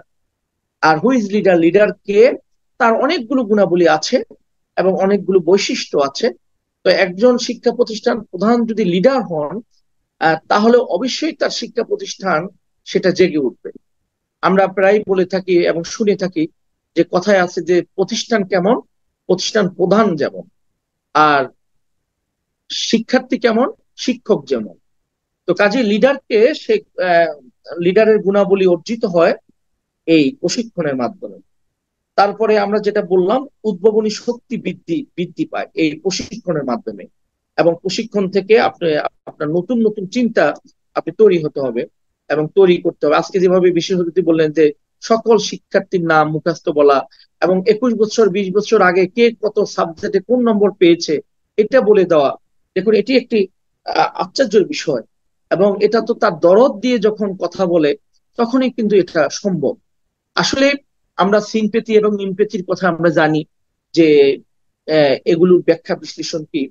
আমি শুধু আমার একটু গল্প বলি 1 মিনিট। আমি গত 28 তারিখ, যেদিন ওই জাতীয় পর্যায়ের পুরস্কার আনার জন্য গিয়েছিলাম, সেখানে আমাদের সাভার ক্যান্ট পাবলিক স্কুলের যে প্রধান শিক্ষক কর্নেল মনিরুল ইসলাম, উনি আমার পাশে ছিলেন, আমরা পাশাপাশি ছিলাম। আমরা অনেক গল্প করেছি, ওনার কাছ থেকে আমি অনেক কিছু শিখেছি। এবং আমি মাদ্রাসায় ছাত্র হয়েও উনি জেনারেল শিক্ষিত হওয়ার পরও ওনার কাটিছি, ওনার ব্যক্তিত্ব সবকিছু আমি লক্ষ্য করেছি। তো উনি হঠাৎ তার জাহাঙ্গীরনগরের শিক্ষা জীবনের কথা বলতে গিয়ে উনি আকরাম স্যারের কথা বলে হাউমাউ করে কেঁদে দিলেন, এবং আমিও কেঁদে দিলাম তার সাথে। ওই যেই মুহূর্তে মানে মন্ত্রীরা তাকিয়ে আছে তাদের সামনে বসে, এতটুকু সময়ের মধ্যেও আমাদের একজন সম্মানিত স্যারের কথা বলে কেঁদে দিলেন। এবং আজকের যিনি প্রধান অতিথি, তার কথাও খুব আবেগতাড়িত ভাবে বললেন। তো আসলেই এই শিক্ষাদানের এই যে তাদের জীবনীগুলো থেকে যদি আমরা শিখতে পারি, বা আমরাও যদি সে গুণাবলীগুলি অর্জন করে আমরা ইবাদত মনে করে আমরা শিক্ষা প্রতিষ্ঠানকে সময়টাকে কাজে লাগাতে পারি, তাহলে অবশ্যই আবার আমরা একদিন যখন হারিয়ে যাব বা এই পৃথিবীতে হারিয়ে যাওয়ার অবস্থানই আছে, আল্লাহ তাআলা বলেছেনও যে কুল্লুমান আলাইহা ফান, এই দুনিয়ার সবকিছু ফান হয়ে যাবে, মানে ধ্বংস হয়ে যাবে। ওয়ায়াবাকা ওয়াজহু রাব্বিকা যুল জালালি ওয়াল ইকরাম, একমাত্র মহান রব্বুল ইজ্জতের সেই জালালিয়াতে অবশিষ্ট থাকবে। তো আমরা হারিয়ে যাব, কিন্তু আমাদের এই কিয়ামতের আগ পর্যন্ত যদি আমরা এমন কিছু কাজ করে যেতে পারি যেটা সদকে জারিয়া হিসাবে, ইলমুন ইয়ানতাফাউ বিহি, এমন এলেম রেখা যাওয়া যে এলেম দ্বারা উপকৃত হবে, তাহলে অবশ্যই আমাদের পরবর্তী প্রজন্ম সেখান থেকে শিখতে পারবে। এরপরে আচরণিক দুর্বলতা চিহ্নিত করা। আমরা আমাদের শিক্ষকদের, আমাদের প্রশাসকদের আমাদের অবস্থানের যে আচরণ যে দুর্বলতাগুলো আছে এগুলো আমরা প্রশিক্ষণের মাধ্যমে আমরা শিখতে পারবো।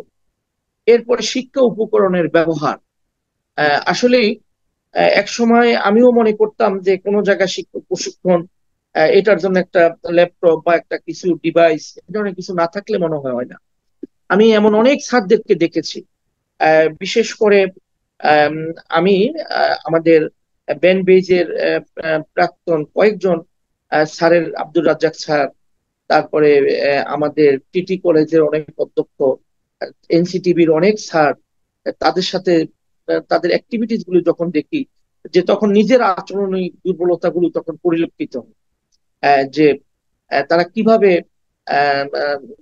সবকিছু 2 দিনের 3 দিনের যে প্রশিক্ষণের মধ্যে তাদের অ্যাক্টিভিটিস কি থাকে, তারা কিভাবে নোট করে, তারা কিভাবে মনোযোগ সহকারে শুনে। এবং আমি দেখেছি একজন স্যার তিনি উপকরণ ছাড়া তিনি ক্লাস নিচ্ছেন, উপকরণ বলতে ডিভাইস ছাড়া। আপনার এগ্রিকালচারের একজন স্যার, তিনি এগ্রিকালচারের একটা বিষয়, একটা ধানের ইয়ে নিয়ে আসলেন, এটাকে কি বলে আমাদের দেশে মুড়া বলে, বা ধানের যে গোড়ালি, এটা দিয়ে তিনি চমৎকার একটা ক্লাস নিলেন এবং নান্দনিক একটা ক্লাস নিলেন। তো এই জন্য আমরা উপকরণ ব্যবহার, উপকরণ বলতেই আমরা শুধু ডিভাইস বুঝি, হ্যাঁ ওইটাও দরকার, প্রেজেন্টেশন, পাওয়ার পয়েন্ট এটার জন্য দরকার, কিন্তু এটা ছাড়াও আমাদের শিক্ষা উপকরণ অনেক আছে আমাদের হাতের নাগালে। আমি একটু বলি, আল্লাহ মাফ করুক, যে এবার আমরা যে জাতীয় পর্যায়ের আরেকটা পুরস্কার পেয়েছি, সেটি হচ্ছে ইনোভেশন ফেয়ার, যেটা আমি বললাম। সেখানে স্কুল কলেজের মধ্যে প্রতিযোগিতা করে আমরা শ্রেষ্ঠত্ব অর্জন করেছি। সেখানে আমাদের বিষয়টা ছিল যে শিক্ষা উপকরণ সহজীকরণ, মানে শিক্ষা উপকরণ কত সহজে আমরা এই ইনস্ট্রুমেন্ট গুলো ব্যবহার করতে পারি।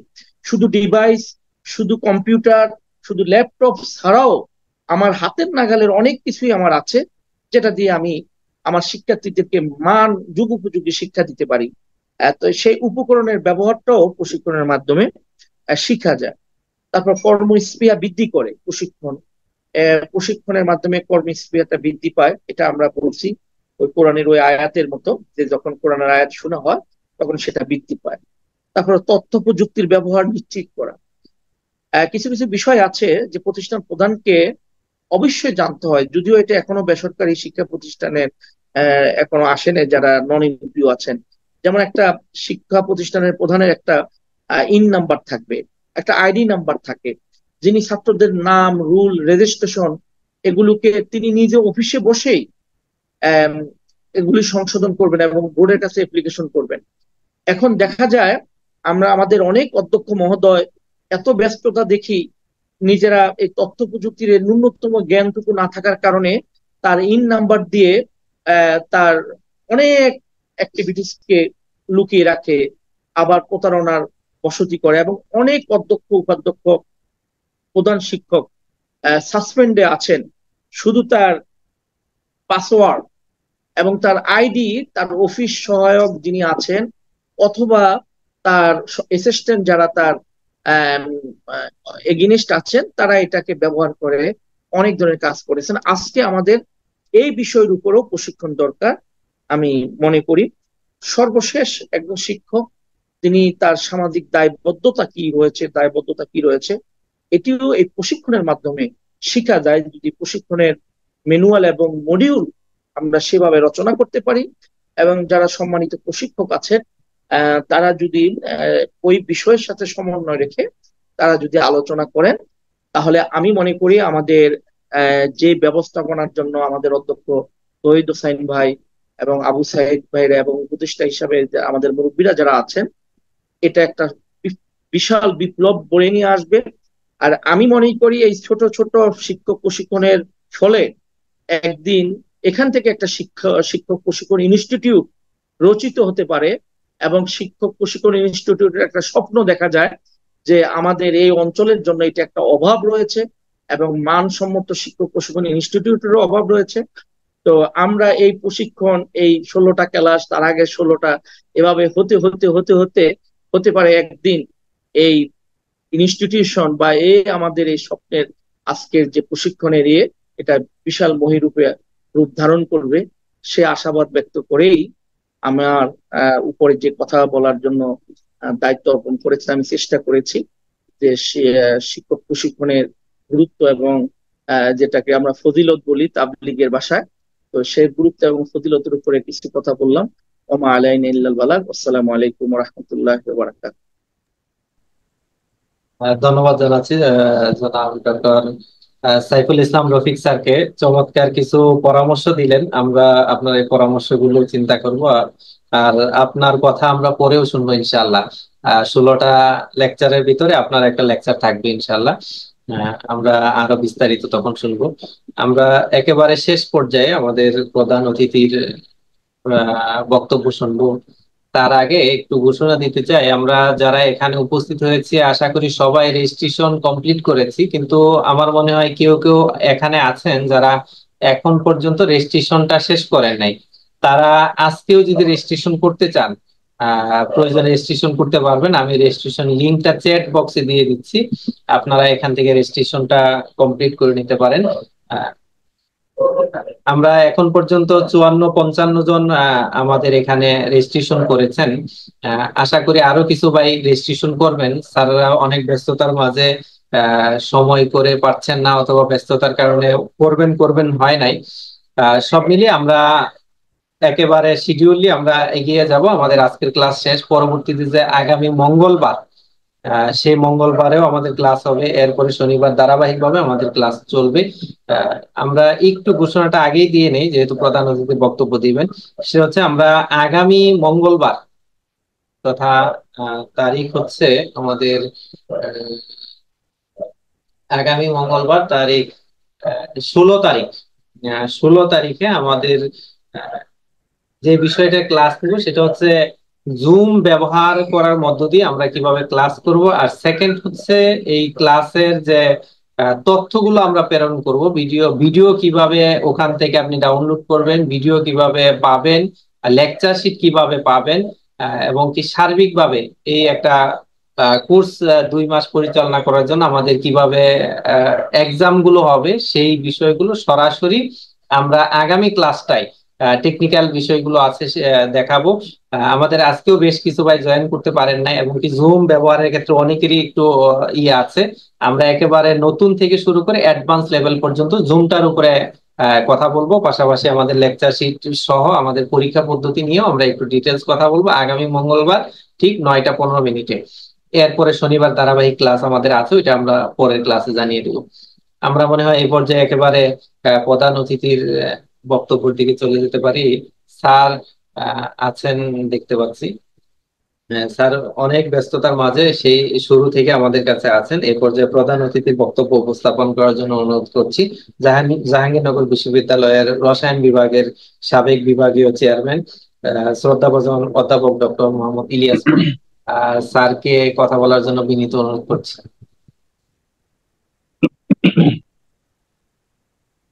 أعوذ بالله من الشيطان الرجيم بسم الله الرحمن الرحيم Center for Social Development কর্তৃক আয়োজিত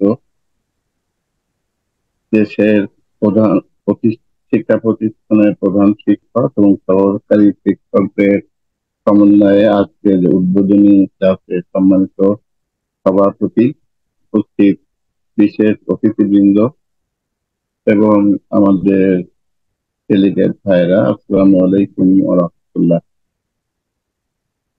আমাদের আজকের অনুষ্ঠানটা 10টা 30-এ মনে হয় শেষ হওয়ার কথা, এখন 10টা 26 বাজে মনে হয়। আমি প্রথম থেকেই উপস্থিত আছি, আমি সবার বক্তব্য গভীর মনোযোগ সহকারে শুনলাম। আমি এতকাল ধরে শিক্ষকতা করার পরেও আমার কাছে মনে হলো নতুন করে আমি অনেক কিছু শিখলাম। বিশেষ করে আমার ছোট ভাই মাওলানা রফিক এবং আমার ওই বিদেশে অবস্থানরত উনিও ছোট ভাই, বয়স তো অনেক কম হবে। ওনারা দুজন ওনাদের জীবনের অভিজ্ঞতা এবং ট্রেনিং কাজে নিজেদেরকে নিয়োজিত রেখে যে অভিজ্ঞতা সঞ্চয় করেছেন, প্রশাসনিক বিভিন্ন কাজকর্ম করতে যায় নিজেদেরকে যেভাবে সমৃদ্ধ করতে পেরেছেন, বিভিন্ন ধরনের মানুষের সঙ্গে উঠা বসা করতে যে যেগুলো শিখেছেন, সেই সমৃদ্ধ অভিজ্ঞ ব্যক্তিদ্বয় আমাদের সামনে যে উপস্থাপন করলেন, তাতে আমার কাছে মনে হয় যে এখানে বলার তেমন কিছু আর নেই। তবু যেহেতু আমি কথা বলার জন্য ফ্লোর পেয়েছি, আমি অল্প একটা কথা বলি। আর পর্যায়ক্রমে যে শিডিউলটা আমরা দেখলাম, মডিউল অনুযায়ী যে ক্লাস লেকচার হবে, সেখান থেকে আমাদের এখানে যারা উপস্থিত আছেন তারা উপকৃত হবেন বলে আমি দৃঢ়ভাবে বিশ্বাস করি।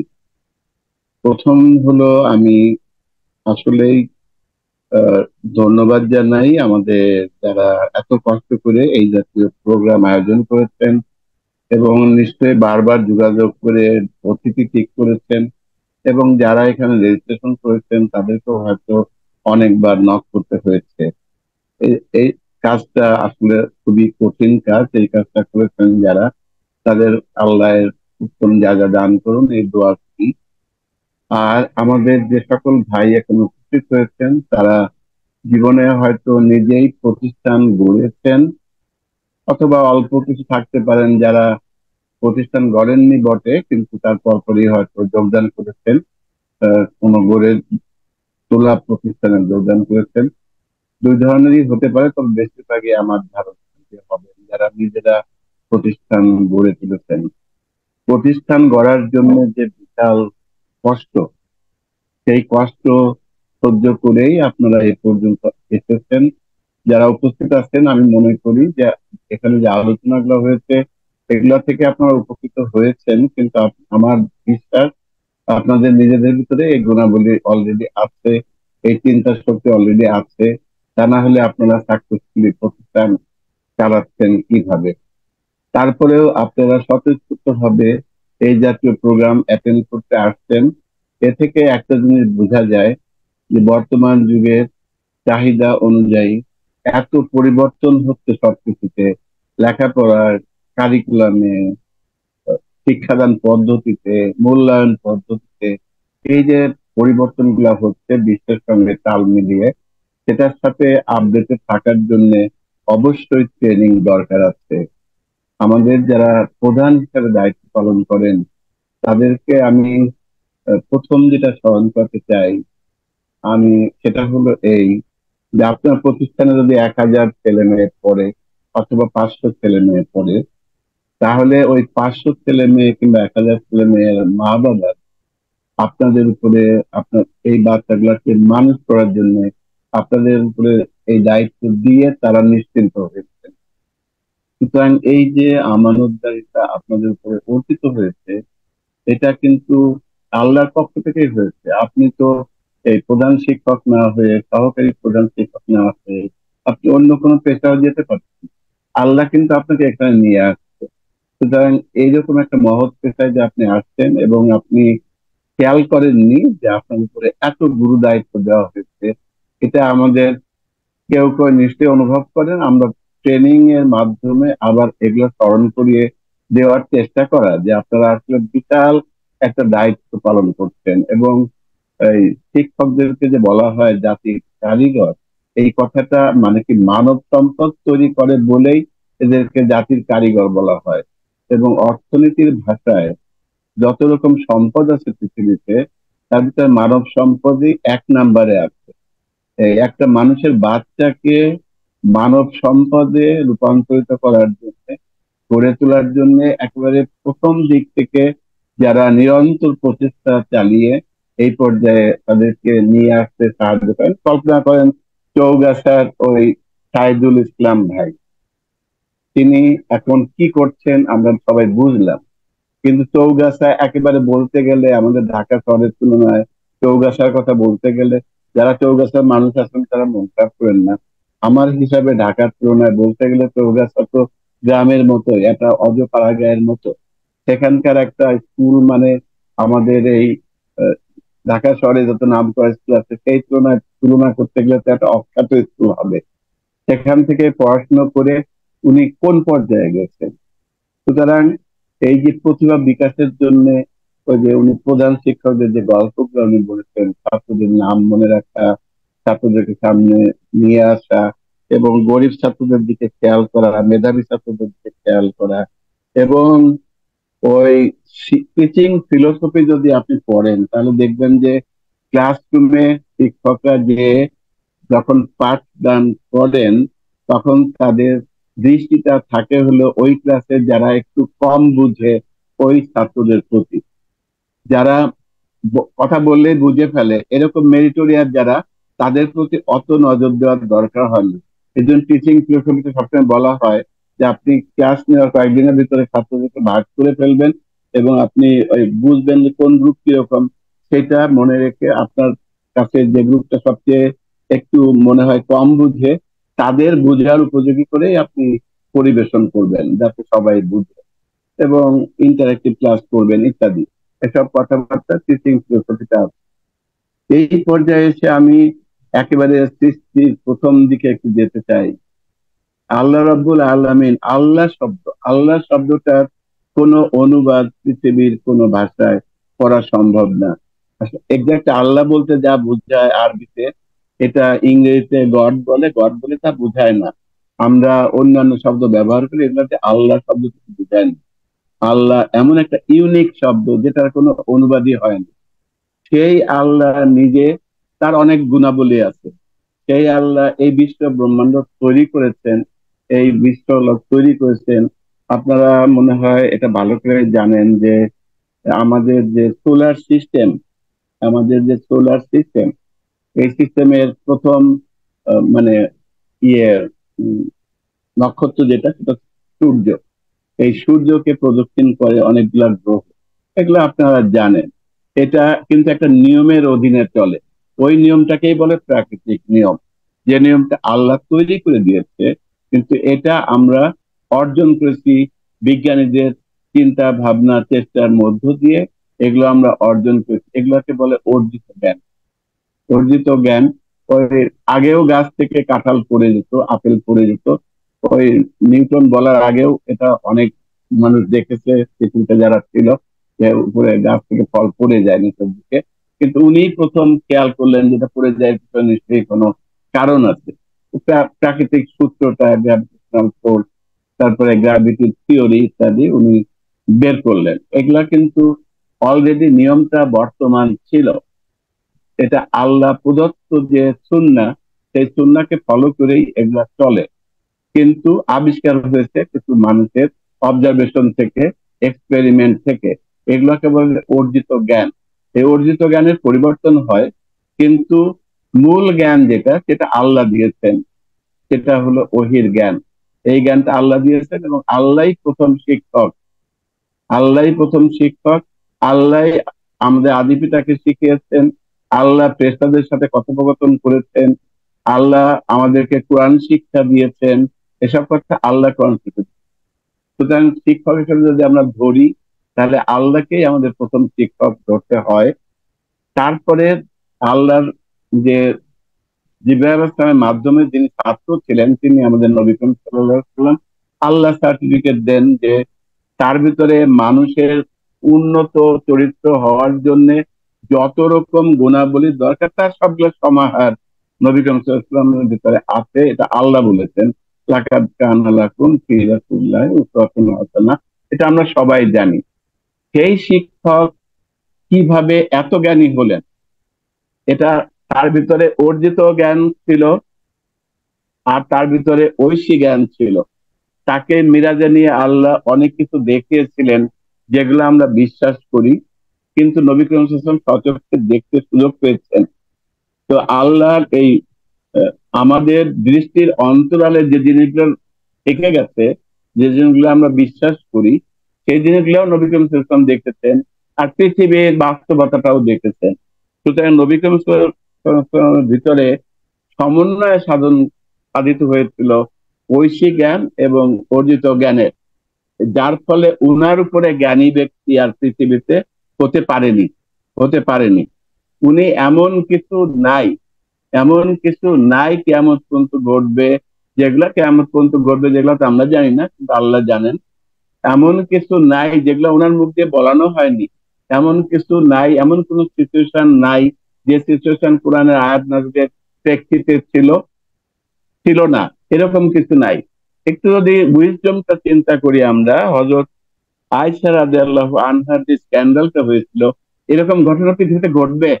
ওই সিচুয়েশনে কি করতে হবে, ওই ঘটনা না ঘটলে তো কোরআনে ওই নির্দেশনাটা আমরা পেতাম না। এই জন্যে আমার কাছে উপলব্ধিতে আসে এরকম, কিয়ামত পর্যন্ত যেহেতু এই বইটা, ডিভাইন বইটা ভ্যালিড, তো কিয়ামত পর্যন্ত যত রকম ঘটনা ঘটবে তার প্রেক্ষিতে কি সিদ্ধান্ত নিতে হবে, এটা কুরআন এবং নবী করিম সাল্লাল্লাহু আলাইহি ওয়াসাল্লামের হাদিসের মধ্য দিয়ে আমাদের সামনে তুলে ধরা হয়েছে।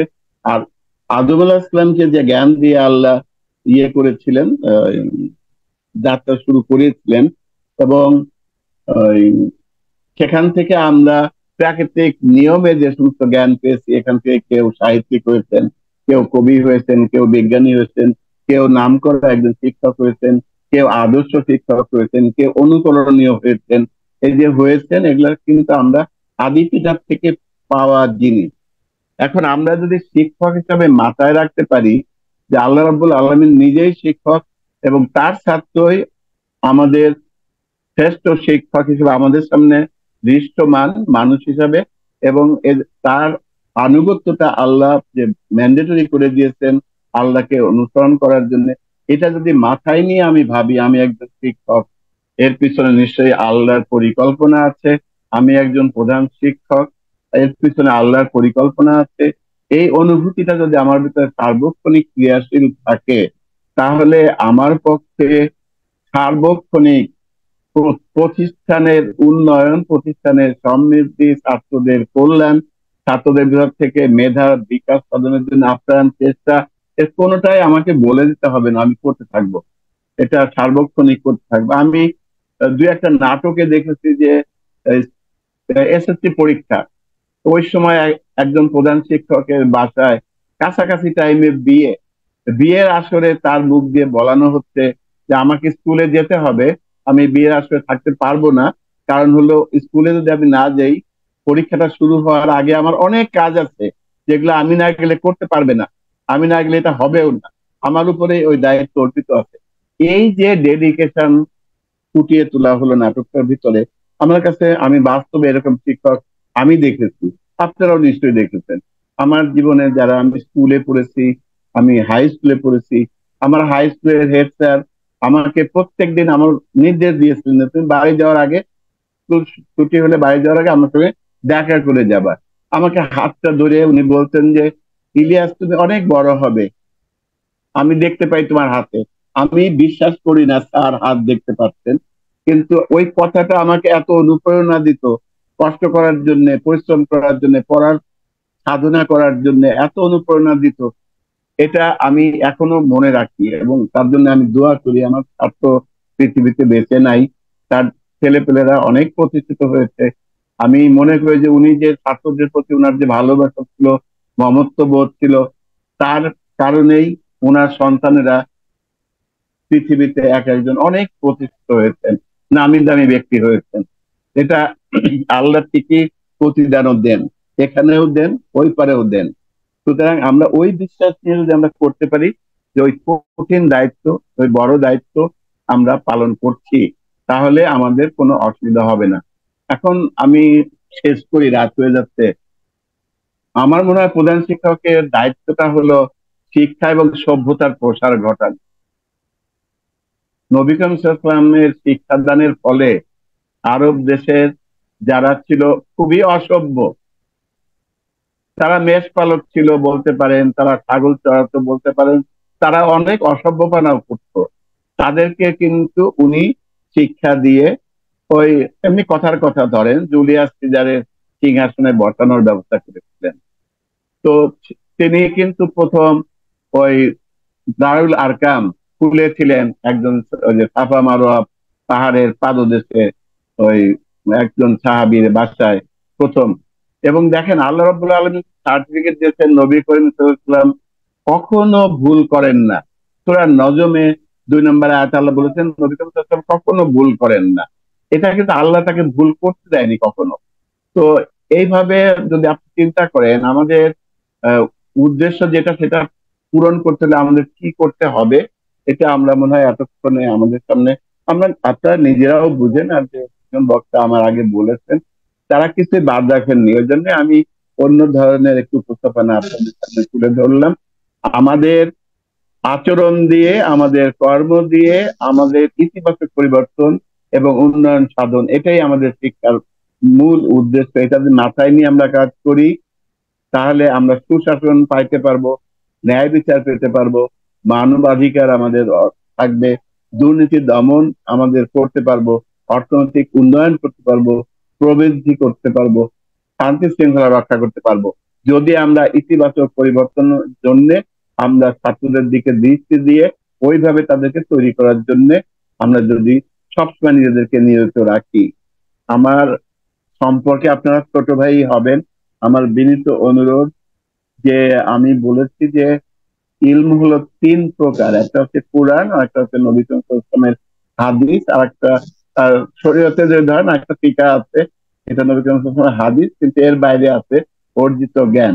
এই দুটার সমন্বয়ে যদি আমাদের প্রধান শিক্ষকরা দায়িত্ব পালন করার কথা চিন্তা করতে থাকেন তাহলে আমরা যে স্বপ্ন দেখি আমাদের দেশের, আমাদের সমাজের চারিদিকে তাকালে আমরা যে একটা বিপজ্জনক অবস্থা আমাদের চোখের সামনে এখন দেখতে পাই, আমাদের ছেলেরা বিশ্ববিদ্যালয়ে পড়ে যেভাবে দুর্নীতির সঙ্গে জড়িয়ে যাচ্ছে, এগুলা দেখে কান্না পায়। কিন্তু এগুলা থেকে আমাদের ফিরে আসতে হলে আমাদের এই যে সকল ভাই এখানে উপস্থিত আছেন এবং যারা এদেশে শিক্ষক, প্রধান শিক্ষক হিসেবে দায়িত্ব পালন করেন, যারা এখানে উপস্থিত নাই, আপনাদের মধ্য দিয়ে তাদের সবার কাছে যদি আমরা পৌঁছে দিতে পারতাম যে আপনাদের উপরেই এখন সবচেয়ে বড় দায়িত্ব আছে এবং আপনাদের দিকেই গোটা জাতি তাকিয়ে আছে।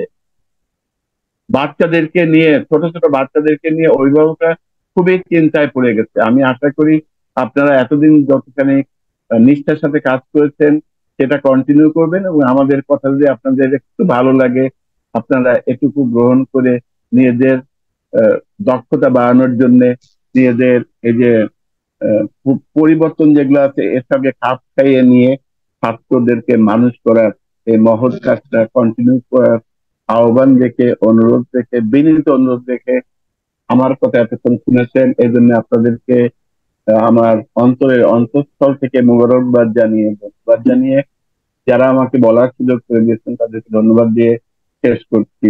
আসসালামু আলাইকুম ওয়া রাহমাতুল্লাহ। ওয়ালাইকুম আসসালাম ওয়া রাহমাতুল্লাহি ওয়া বারাকাতুহু। ধন্যবাদ জানাচ্ছি স্যারকে, একেবারে এত রাত পর্যন্ত আমাদের সাথে থেকে এবং কি আমাদের সাথে কথা বলার জন্য। আমি জানি যে স্যার সকাল একেবারে 7টা থেকে শুরু করে এখন পর্যন্ত অনেকগুলো মিটিং এ ছিলেন, এরপরে আমাদের সাথে আছেন। এই জন্য স্যারের দোয়া করি স্যার যেন আল্লাহ যেন স্যারকে হায়াতে তাইয়্যিবা দান করেন। একেবারে আমরা মিটিং এর শেষ পর্যায়ে, এই পর্যায়ে আমাদের সভাপতির সমাপনী বক্তব্য রাখার জন্য বিনীতভাবে অনুরোধ করছি আমাদের রিসার্চ সেন্টার ফর সোশ্যাল ডেভেলপমেন্টের সম্মানিত আহ্বায়ক, সাভার মডেল কলেজের প্রতিষ্ঠাতা অধ্যক্ষ জনাব তৌহিদ হোসেন স্যার। তৌহিদ হোসেন স্যারকে কথা বলার জন্য অনুরোধ করছি। সম্মানিত প্রধান অতিথি, বিশেষ অতিথি, আমার সঞ্চালক এবং সহকর্মী, সম্মানিত শিক্ষকদের নেতা, প্রধান শিক্ষক, সহকারী প্রধান শিক্ষক, সমন্বয়কারী ভাই ও বোনেরা, আপনারা নিশ্চয়ই আমার মতোই তন্ময় হয়ে প্রধান অতিথি, বিশেষ অতিথি ভাইদের বক্তব্য শুনছিলেন, যে কারণে আমরা টার্গেটে রেখেছিলাম যে আমরা কোনোভাবে 10:30 ক্রস করব না। এখন 10:46 বাজে, তারপরেও অল্প কয়েকজন ভাই কখনো কখনো তথ্য প্রযুক্তির কারণেও সংযুক্ত থাকতে পারেন না শেষ পর্যন্ত। তাছাড়া প্রায় সকল ভাই এবং বোনেরা উপস্থিত আছেন। তো আমি এজন্য হৃদয়ের গভীর কোণ থেকে আমার সম্মানিত প্রধান প্রশিক্ষণার্থী ভাই বোনদেরকে আন্তরিক ধন্যবাদ জানাচ্ছি যে আপনারা এত রাত পর্যন্ত আমাদের প্রধান অতিথি এবং বিশেষ অতিথি স্যারদের বক্তব্য শুনেছেন। আপনাদের মতো আমিও কিন্তু তন্ময় হয়ে শুনছিলাম। আমাদের প্রধান অতিথি আপনারা জানেন হয়তোবা, স্যার কিন্তু ওয়ার্ল্ড ব্যাংকের অর্থায়নে ইউজিসি, ইউনিভার্সিটি গ্রান্ট কমিশনের তত্ত্বাবধানে যে টোটাল পাবলিক ইউনিভার্সিটি গুলো চলে, সেই ইউনিভার্সিটির এই ইউজিসির স্যার কিন্তু মাস্টার ট্রেনার। সেই হিসাবে সারা দেশে বিশ্ববিদ্যালয়ের শিক্ষকদেরকেও স্যার প্রশিক্ষণ দিয়েছেন এবং আমরাও স্যারের কোর্স রয়েছে যে তিনজন ভাই আজকে স্যার আমাদেরকে বক্তব্য রেখেছেন, আমাদের প্রধান অতিথি বিশেষ অতিথি দুইজন স্যার, তাদের সকলেরই কোর্স রয়েছে। আমরা নিশ্চয়ই আপনারা আজকে উপলব্ধি করেছেন যে আমরা কতটা কি বলা যেতে পারে নিজেদেরকে সমৃদ্ধ করতে পারবো এই ট্রেনিং এর মধ্য দিয়ে। দেখেন প্রধান অতিথি স্যার কত চমৎকার ভাবে জ্ঞানের বিষয় বলেছেন।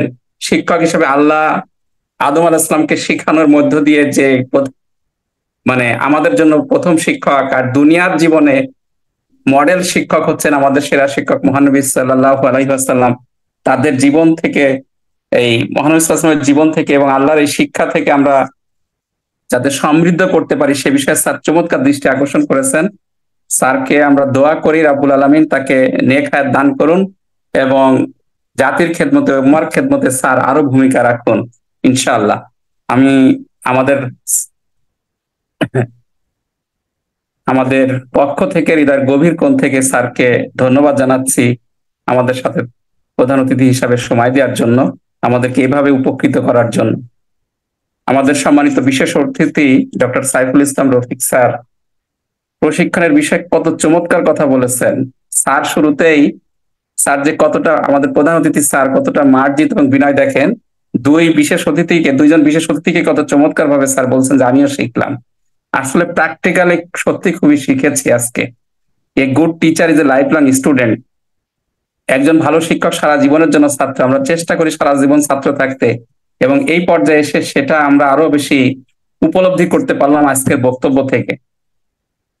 আমাদের সম্মানিত বিশেষ অতিথি ডক্টর সাইফুল ইসলাম রফিক ভাই মৌলিকভাবে কিছু পরামর্শ দিয়েছেন বিভিন্ন মিনিস্ট্রির কাজে, সরকারের পলিসি, শিক্ষা ক্ষেত্রে পলিসি মেকিং এর ক্ষেত্রে ভূমিকা রাখতে পারেন।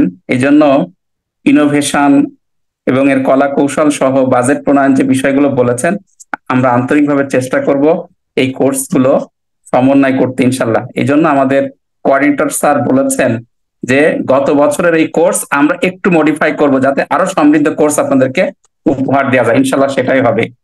সাইদুল ইসলাম স্যার দেখেন কত চমৎকার ভাবে আমাদেরকে শিক্ষা দিলেন। তার ভিতরে ফার্স্ট বললেন যে আমাদেরকে খেয়াল রাখতে হবে নৈতিকতা শিক্ষা। হ্যাঁ, বর্তমান শিক্ষা ব্যবস্থায় যদি আমরা যারা প্রধান শিক্ষক তারা যেই সিলেবাস, যেই কারিকুলামই থাকুক না কেন, আমরা মোরালের দিক থেকে যদি সমৃদ্ধ হতে পারি, আমরা আমাদের সাহচর্যে আমার শিক্ষার্থী, আমার শিক্ষকদেরকেও নৈতিকভাবে অনেক ভালো মানুষ হিসেবে তৈরি করতে পারবো ইনশাল্লাহ, যেটা জাতির জন্য আজকে খুবই প্রয়োজন। সিএস লিউসের একটা কথা আছে, শিক্ষা মানুষকে উন্নত করে, মহৎ করে, কিন্তু নৈতিকতাবিহীন শিক্ষা মানুষকে শতচতুর শয়তানে পরিণত করে। এই জন্য নৈতিকতা শিক্ষা অপরিহার্য। আমরা প্রধান শিক্ষক হিসেবে সেটা চেষ্টা করবো ইনশাল্লাহ। তারপরে কত চমৎকার ভাবে বললেন যে স্কুলের বাইরে ছাত্রদেরকে চেনা, তাদের সবকিছু জানা। আমার খুব মনে পড়ছিল, আমি বলছিলাম যে তন্ময় হয়ে আপনারাও শুনছেন, আমিও শুনছি। জাপানে আমি একটা প্রাইমারি স্কুল ভিজিটে গেছিলাম 19 সালের 1 জানুয়ারি। তো ওইখানকার প্রিন্সিপালকে আমি দেখলাম ফিলিপাইনে বাচ্চার একজন ব্যাগ দেখায়, বলে যে এটা হচ্ছে ফিলিপাইনের বাচ্চা। বাংলাদেশে এক বাচ্চা, যে আমি যেখানে থাকতাম সেখানকার একজন অভিভাবকের মেয়ে বললো যে এইটা হচ্ছে বাংলাদেশি অমুকের, নাম বলল যে তার ব্যাগ।